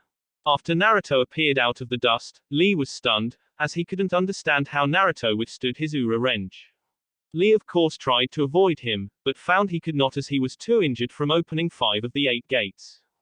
The next thing the young disciple of Guy knew what happened, Naruto appeared in front of him and did a perfect imitation of Guy's and Lee's Konoha Shofu, Rising Leaf Wind, where he kicked Lee right up into the air. After which Naruto propelled himself up after Lee, and once he was above Lee he did a mid-air somersault. I'm sorry Lee, but I'm finishing this fight once and for all. Gekikyaku, hammer kick, yelled Naruto, before he performed a falling axe kick down on Lee's chest and sent the young boy crashing to the floor, just like Lee had done to Naruto moments ago, indicating that Naruto was using his superhuman strength. Like moments ago, a large shockwave erupted from the crash and dust once again filled the air, forcing those watching the fight to cover their faces. With the spectators. Shit, this is getting out of hand, how many times do these two need to destroy the arena? Cried Anko as she covered her face. Let's just hope this finishes it, as I don't think this place can last much longer, replied Ibiki. Lee, cried Tenten when she saw her teammate hit the ground. With Lee and Naruto in the arena. Likely, when Naruto landed on the ground, he tumbled a bit, but slowly regained himself and got onto his knees, although was panting heavily. I didn't want to go this far Lee, but you left me, not choice, said Naruto, as he was about done. His body was wrecked from all his injuries and couldn't move, and even if he could he didn't have the energy to fight anymore. With the spectators. I don't understand, how did he withstand the Ura wrench? Asked Guy, since after a direct hit from the Ura wrench, Naruto should have been finished. It happened when you closed your eyes to pray, responded Jiraiya. What? When you closed your eyes to pray? The kid paused momentarily from the pain of the stress on his body, said Jiraiya. That's when Naruto replaced himself with a large piece of rubble from the floor, avoiding the attack, and then waited in the dust cloud to strike. You certainly lucked out, Naruto, thought Kushina seriously. Had Lee not stopped because of the pain, you would have lost. With Lee and Naruto in the arena. Once the dust had settled, the spectators saw that most of the arena was now one giant crater surrounded by rubble, and with Lee in the center lying on the floor, seemingly unconscious. Soon after, Hayate jumped back down to the arena, where he still couldn't believe that all this was caused by two young genin. What a battle, thought the sickly-looking examiner as he yelped at the state of the arena, after which he turned to the badly beaten Naruto to the unconscious Lee lying on the floor, where he couldn't help but marvel at their strength and skill. Regardless of who won this battle, both those boys are something else. But just when Hayate was about to declare Naruto the winner, he suddenly saw Lee slowly getting back up onto his feet. No way. It's not possible, thought Naruto in disbelief, when he saw Lee standing up. His body was shaking, showing that he could barely stand. He was bleeding from his arms, legs and mouth, covered in bruises and cuts. His clothes were torn up and covered in dirt and dried blood, yet despite everything that he went through, Lee was standing up and falling into a fighting stance. With the spectators. No way, said Kiba in awe. It can't be, spoke a stunned Samui. Impossible, cried Tsunade in surprise. How can he stand up after Naruto's attack, said an equally surprised Shizune. What the hell is this kid made out of, thought Kushina in amazement. How is this possible, muttered a wide-eyed Yamato. He can't be human, no one should be able to get up after a hit like that, stated Mai in astonishment. Lee, thought Tenten and Guy in surprise and concern. He opened 5 of the 8 gates, took 2 direct hits from Naruto when he uses his superhuman strength, smashed through a stone wall and into a stone floor and used the Ura wrench. He shouldn't be able to move, let alone be able to stand up after all that. Thought Kakashi in bewilderment. With Lee and Naruto in the arena. How can he still be standing? I hit Lee with everything I had. Thought Naruto in surprise and confusion. If he attacks, I'm finished. But as soon Naruto thought this, he and Hayate looked at Lee's face and saw that he was in fact unconscious. He's unconscious. Thought Naruto in disbelief. Even though he lost consciousness, his body refused to give up. The only thing that is keeping him up is sheer willpower, thought Hayate, who could not help but admire Lee's determination. What a guy, muttered Naruto in awe. This match is over, the winner is Senju Naruto, declared Hayate. As soon as Naruto was declared the winner, the young blonde fell to the ground, as he could no longer keep sitting up. Once he hit the ground, Tsunade and Shizune immediately jumped down to the arena, followed closely by Guy, who went to Lee. As soon as Tsunade reached Naruto, she could see that her son was badly hurt. Naruto, are you alright? Where does it hurt most? Asked Tsunade quickly, as she prepared to heal Naruto. I've been better, Ka-chan. As for where it hurts most, it hurts everywhere, replied Naruto, with a painful smile, since he hadn't felt this bad since one of his punishment exercises from his mother. You damn idiot, don't you know how worried you had me? I swear you won't be happy until you put me into an earlier grave, said an annoyed and concerned Tsunade. Hey, sorry Ka-chan, said Naruto with a painful grin. Apologize later, right now I need to heal you, stated Tsunade, where she was about to start healing Naruto but was stopped by Naruto. No wait Ka-chan, said Naruto, as he stopped his mother. Go to Lee, he's in worse shape than me and needs you more, Shizune can take care of me. Naruto, you can expect me to, said Tsunade, but was stopped by Naruto. Please Ka-chan, just do it, I've caused Lee enough pain, I don't want him to suffer anymore, pleaded Naruto. At hearing his, Tsunade bit her lip in frustration, since she couldn't refuse Naruto when he begging her like this. It especially annoyed her that Naruto was asking her of this, when he was in this state. But then again, it wasn't uncommon for Naruto to do something like this, since he often showed more concern for others than himself, a trait that he inherited from his father Minato. Eventually though, Tsunade broke and agreed to help Lee, where she gave Shizune a look that told the younger woman to take care of Naruto. Shizune of course nodded, indicating that she would, after which the Slug Princess went over to help Lee. After a couple of minutes, Naruto was back on his feet. He was of course nowhere near fully healed, but was now well enough to stand and walk around a bit, although had to move slowly with Shizune's help. Once he was back on his feet, Naruto and Shizune slowly made their way over to Lee and the others, where Tsunade had just finished examining Lee, and the medics were gently placing Lee on a stretcher and taking him away. Ka-chan, how is Lee? Asked Naruto after he walked up to his mother. At this question, a saddened look appeared on Tsunade's face, where she remained silent for a moment before answering. He's breathing, but the bones in his entire body have suffered comminuted fractures, no doubt caused from your attacks. His muscles have also been torn up, due to the stress of opening the 5 gates and moving so fast. But that's nothing that you can't treat, said Naruto, knowing how skilled his mother was in healing. If it was just that, then yes, it would be a light, even though he would be in for a long recovery. The problem is, there are fragments of bone lodged in his spinal column, which most likely happened when you hit him with your last attack. I'm afraid his life as a shinobi is over. No, can't be, said Naruto in denial, but the look on his mother's face told him that it was. This is all my fault, I shouldn't have gone so far, said Naruto with a pained look, as he never wanted this. It just that, he wouldn't give up, no matter how hard I hit him, he just kept getting up. I never wanted to take away his life as a shinobi and his dream. No Naruto-san, this is not your fault, spoke Guy somberly, as took the news as badly as Naruto did, if not worse, and was fighting hard not to cry. The fault lies with me. I was the one who taught Lee how open the inner gates. I just didn't want to imagine that Lee would lose. I wanted to help him achieve his goal so badly that I. At this, Guy stopped, as the pain and the sorrow of what happened to Lee was too much for him. Please forgive me, Lee, forgive me for not being able to stop you. Car-chan please, isn't there anything you can do? You're the greatest medic in the world. There has to be something you can do. Pleaded Naruto, since couldn't bear knowing that he was responsible to taking Lee Dream away from him. He also didn't believe this was right, after everything Lee went through just to get this far. At this question Tsunade frowned slightly, as if in deep thought, and after a moment or two she finally spoke, with complete seriousness. There is an operation, that I alone could perform, which could allow him return to duty. But there is only a 50% chance of success, and I'm afraid I won't attempt any operation with less than 51%. But 50% is better than what he has now. Naruto said.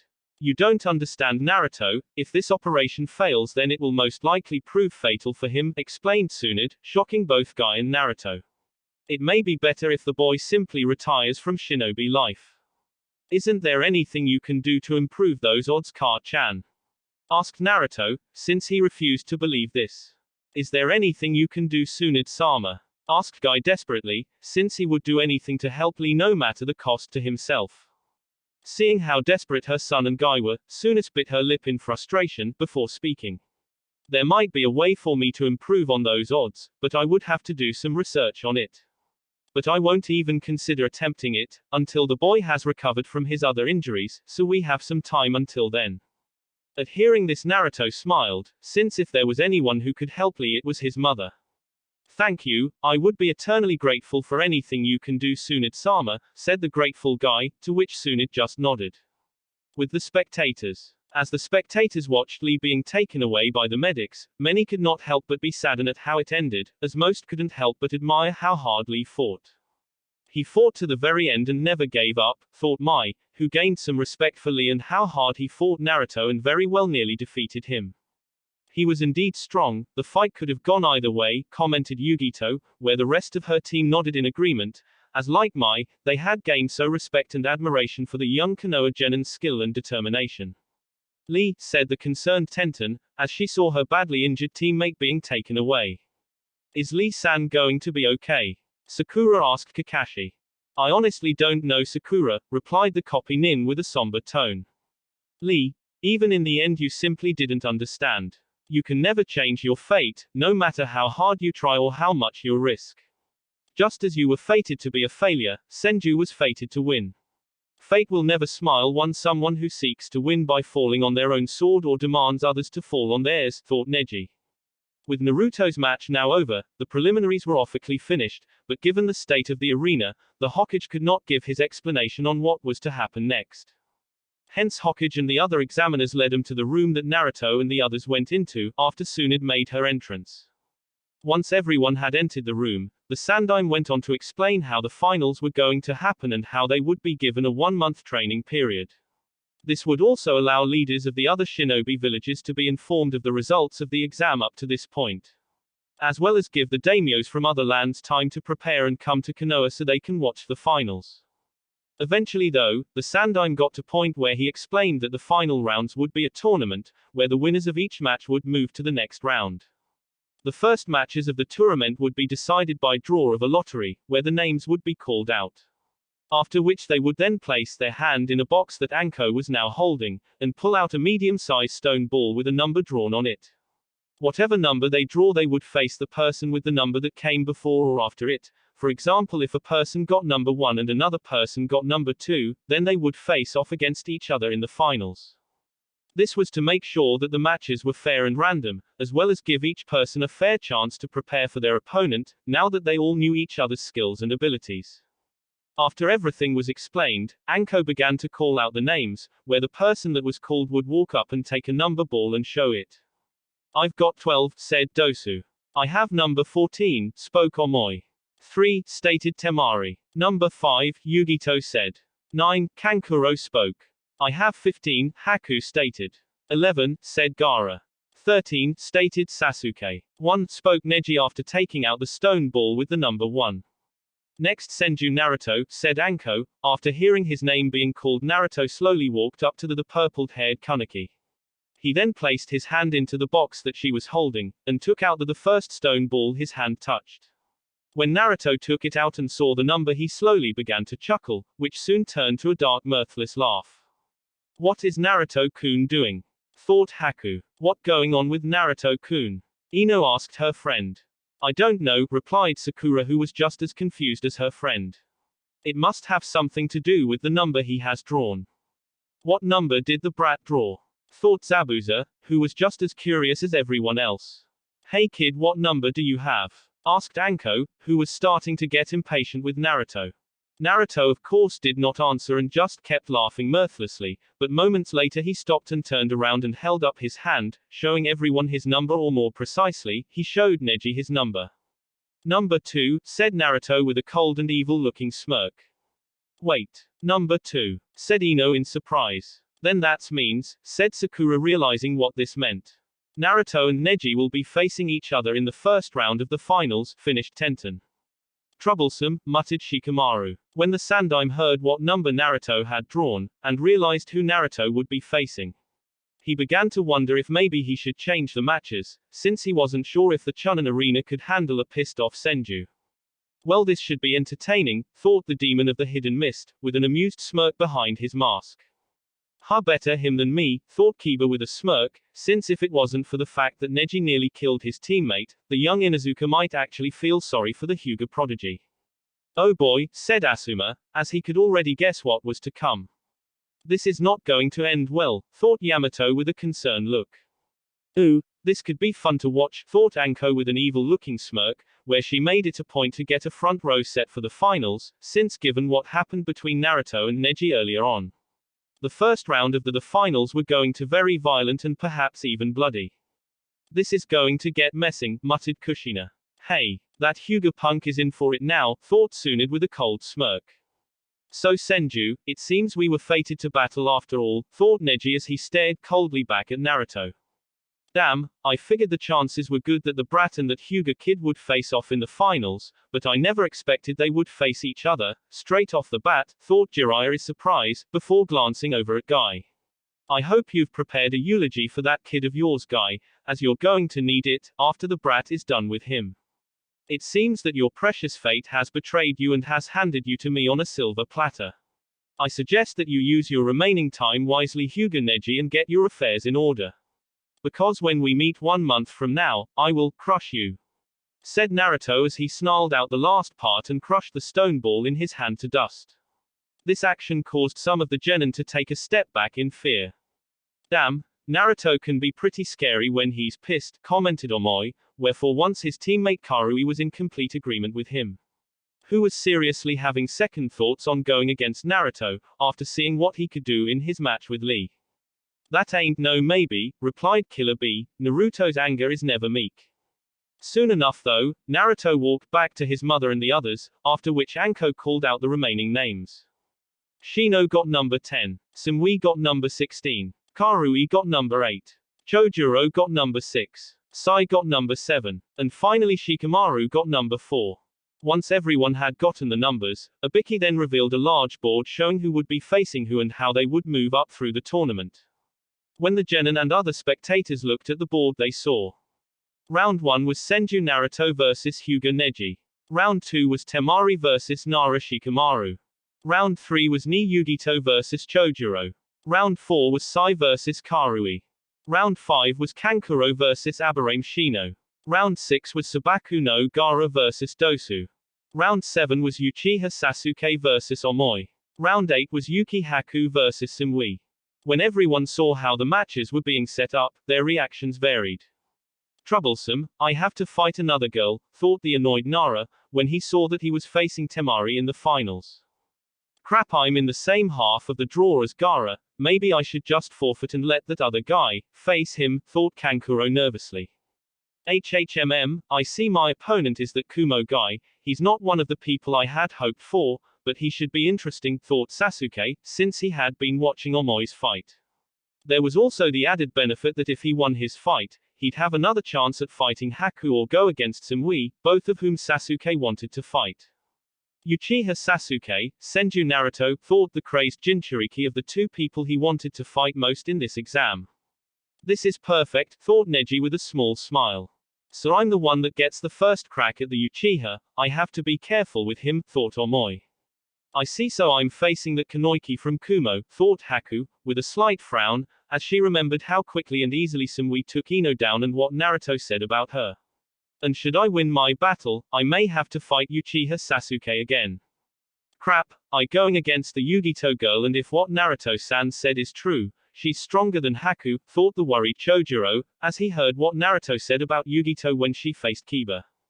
This could be difficult, thought Yugito. If I want to face Naruto, I will have to win my match against the Kiri Genin and then face either Karui or the Konoha Genin she is facing. Naruto will also have to do the same on his end, where if he wins against that Hyuga guy, he'll have to face either the Suna Kaneki or her opponent. But then again, this could work to our advantage, where Omoi is facing the Uchiha first, and should he fail, Sumui can face him right after the fight, should she win her battle.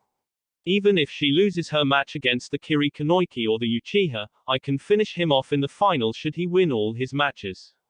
I couldn't ask for anything better, thought Naruto with a smirk, since once he'd taken care of Neji he had a possible shot against Temari, who he was still sore at for what she tried to do to Tenten, and after that had a possible rematch with Yugito and then either Sasuke or Gaara. May I ask you a question? Asked Shikamaru as he raised his hand. You made the old cage. If this is going to be a tournament, does that mean there is only going to be one winner and only one of us is going to be a Chunin? Asked Shikamaru. Actually, it is quite the contrary, replied the Sandaime. There will be several judges in the final rounds, including myself, the other cages that will most likely come, as well as the lords from the various countries who will be coming to watch you fight in the finals. By watching you in this tournament, they will be able to make a thorough evaluation of your skills and abilities. They will then decide if any or all of you possess the qualities required to be a Chunin. Even if you lose your match, there is still a chance that you could become a Chunin.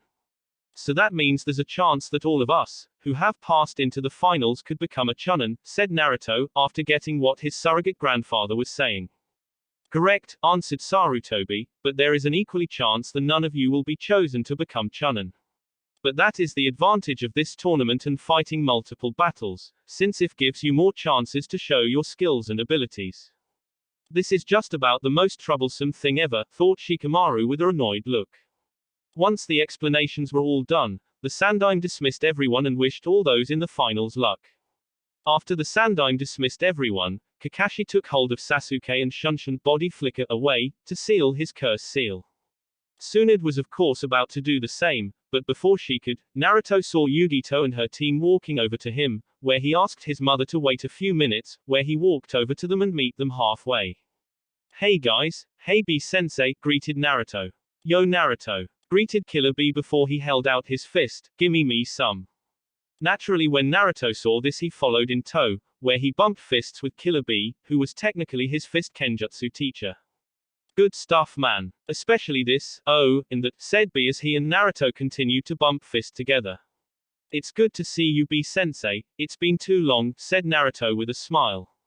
I feel ya, Naruto, niece. The look on your face is as cool as ice. So did I live up to your standards? Asked Naruto. Your battle of off the hook, a right-handed smash with a downward crash, replied Killer B in his usual rhymes. Indeed, both your battles were very impressive Naruto-san, you have become a great deal stronger since we last saw you, spoke Sumui. Thanks, so have all of you, replied Naruto. I expect to meet you in the third round Naruto, because I will not forgive you if you lose to someone else, as that pleasure belongs to me, said Yugito, which caused Naruto to smirk. Oh don't worry Yugito-chan, I have no intention of losing, especially not to the Hyuga team or the fangirl, replied Naruto before giving both Neji and Temari a cold glance as they walked by them. Plus I'm looking forward to our little rematch and ow. Naruto-kun, you were amazing when you were fighting Lee-san. I knew you would win. Declared Ino as she pushed herself next to Naruto and latched onto Naruto's right arm. Forgetting that the young boy was still quite sensitive from his recent fight, where he flinched slightly in pain. At seeing this scene, a small tick mark appeared next to Yugito, while Sumui frowned at seeing her former opponent. Yay, thanks Ino-chan, replied Naruto with a small smile. Oh do you know these guys Naruto-kun? Asked Ino, as she finally took notice of the Kumo team. Yay, these are Yugito, Omoi, Karui, their sensei Killer B, and you of course already know Sumui. Upon seeing Sumui, Ino narrowed her eyes, since she of course remembered one who defeated her in the preliminaries. It also didn't help that Ino was slightly jealous of Senju's breast size, which were clearly C-cup and still growing. A pleasure, said Yugito with a smile, which was clearly forced. Yay, nice to meet you too, replied Ino with a frown, as she held Naruto's arm tighter, as was clearly threatened by how familiar the Kumo girls were to her, Naruto-kun. Excuse me, but if you don't mind, could you kindly let go of my future husband arm, spoke a familiar female voice. At hearing this, Naruto, Ino and the Kumo team quickly turned to Naruto's left and saw none other than Hattori Mai walking over to them with an annoyed look. He's not your husband, Naruto-kun is with me, stated Ino defiantly as she glared over at the older girl and held Naruto's arm tighter. HMPH. And pray tell, why exactly would Naruto-kun want to be with a weakling like you, who lost her match, retorted Mai with a cold smirk, when she saw Ino's angry glare. I would not be the one insulting Ino-san's lost if I were you, Mai-san, since if memory serves, you lost your match as well, commented Haku, as she walked up to the group. Oh, it's you, Ice Princess, come to try and take Naruto-kun back. Well, I'm afraid you can't have him, replied Mai, as she grabbed hold of Naruto's remaining free arm and then gave Haku a saucy look. This act of course resulted in Naruto blushing red from embarrassment, as he now had a girl on each arm.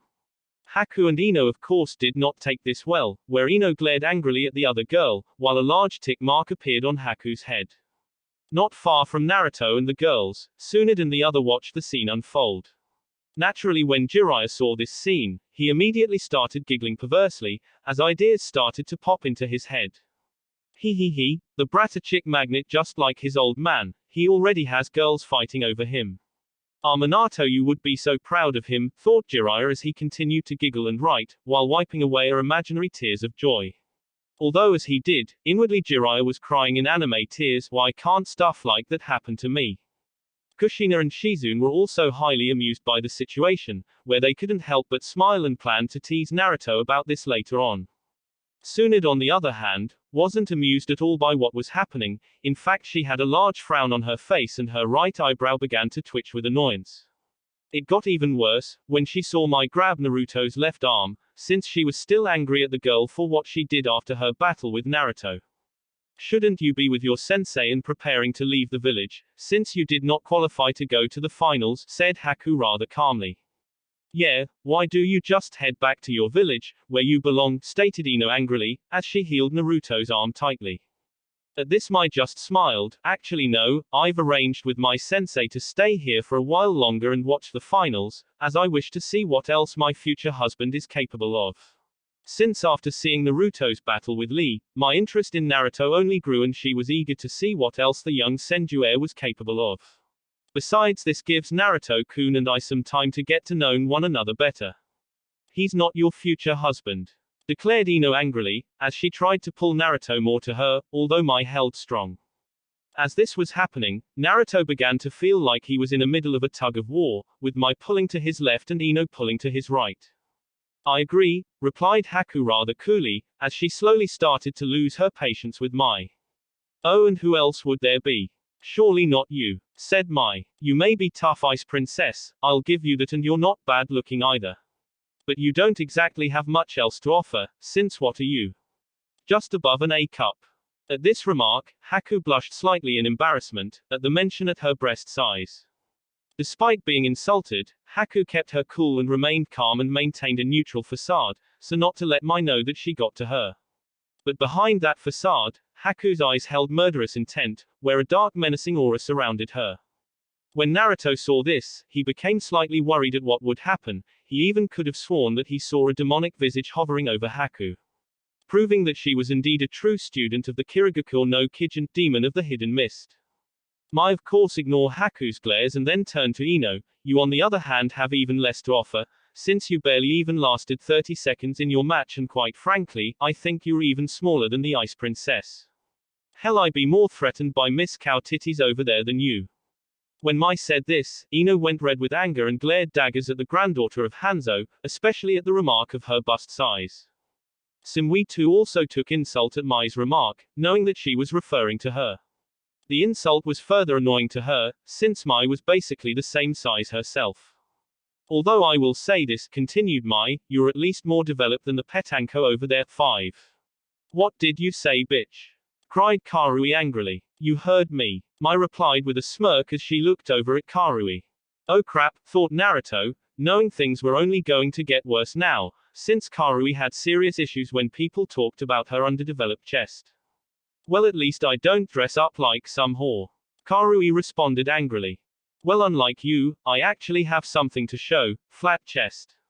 Retorted Mai with sneer, which further infuriated the young Kumo Kanoiki, where flames of rage erupted from her eyes. Why you? Growled Karui angrily and took a step forward but was stopped by Samui. No Karui, not here.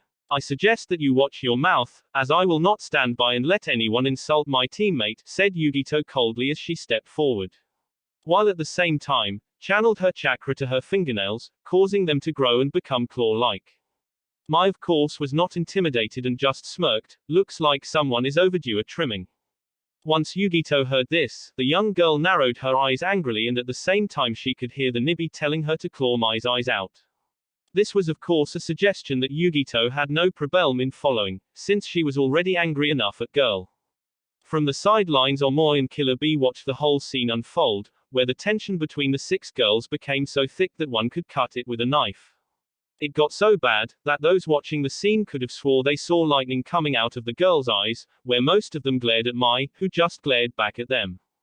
Hey sensei, don't you think you should step in and stop them? Asked Omoi, as he turned to his sensei. I'm cool, but I ain't no fool, replied B, since he was smart enough to know, not to get involved in a cat fight, between Kaneki. At the same time, Naruto could only sigh and wonder how he got himself into this situation, while also thinking, why is it that I suddenly feel like a piece of meat? Fortunately though, before things could get out of hand, all 6 Kanoiki froze, when they suddenly sensed a dark malevolent presence coming from behind Naruto. When they turned they saw none other than Naruto's mother Tsunade towering over them with an annoyed look on her face and a pitch-black aura surrounding her. They also notice a disturbing red fire in her eyes, which gave her near-demonic appearance.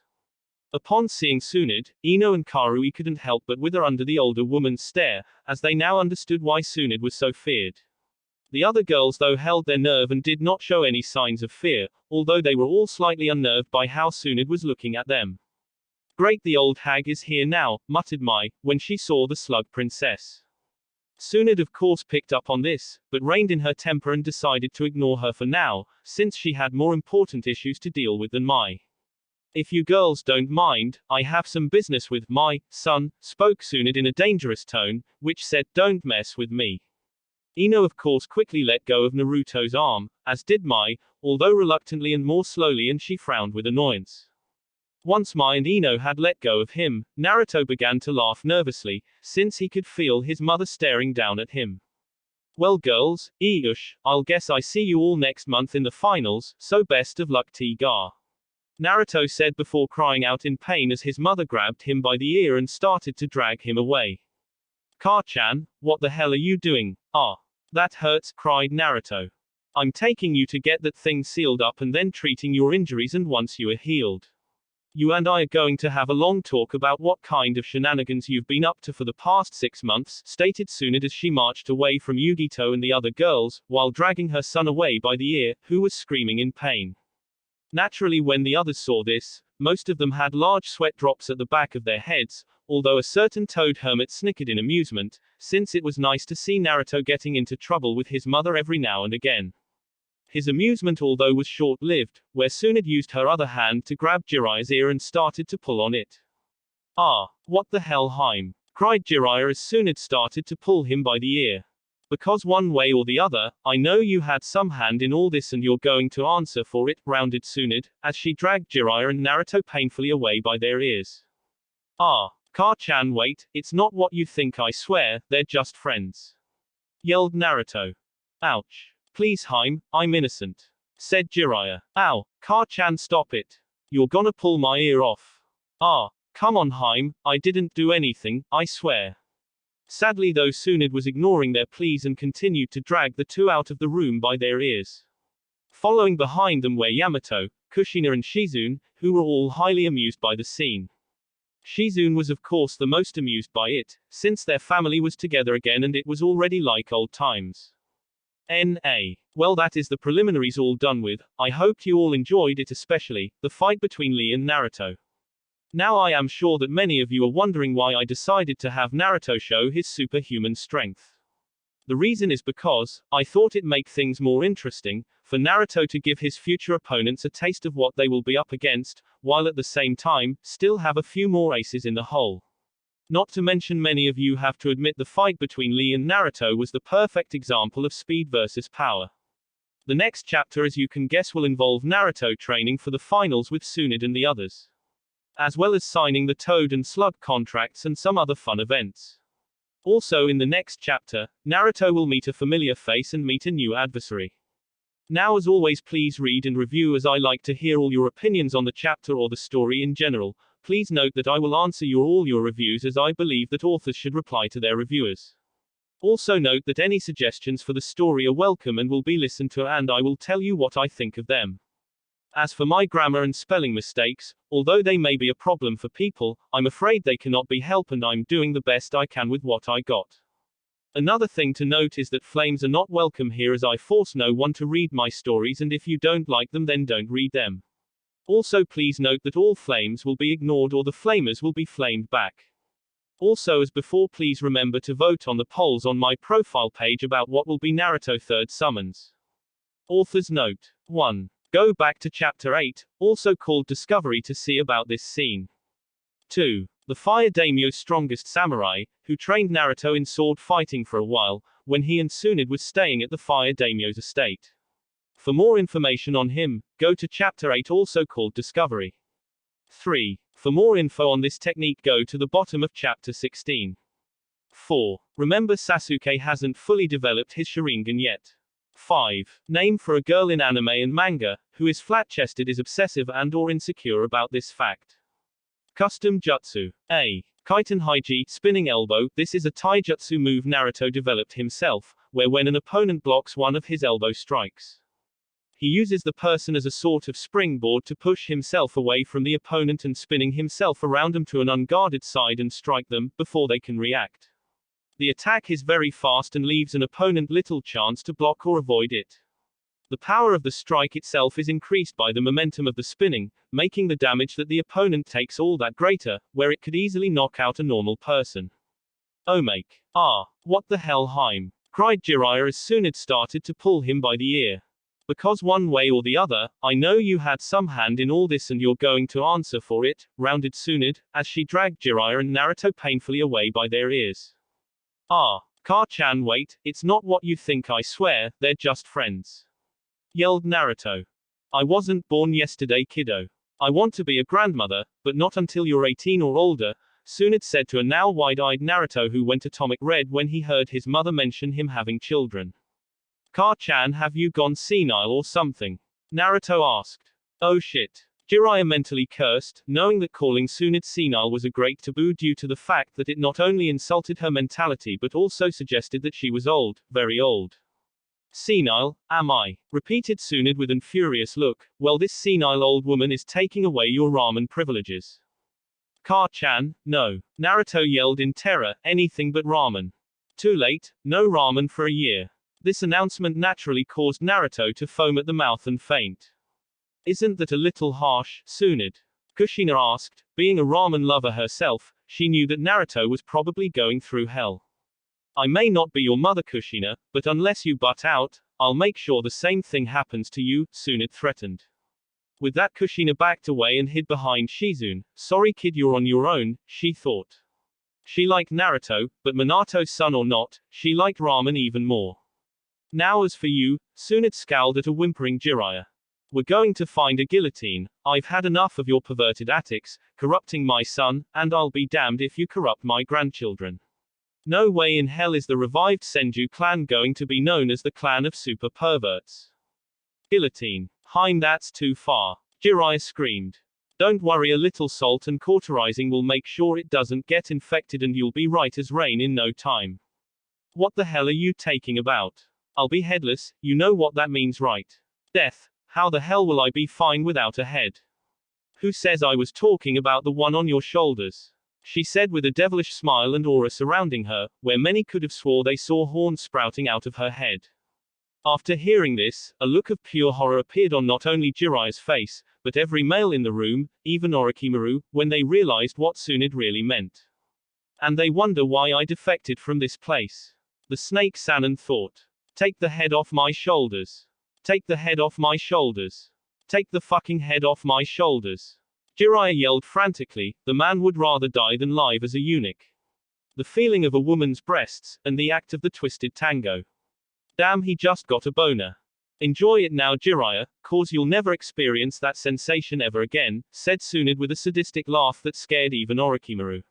Later, due to lack of his manhood, Jiraiya would ultimately quit writing the Ika Ika series, resulting in hundreds of thousands of perverts and closet perverts committing suicide. That will be it for this video. If you want more, comment down below, like, subscribe. And see you guys later.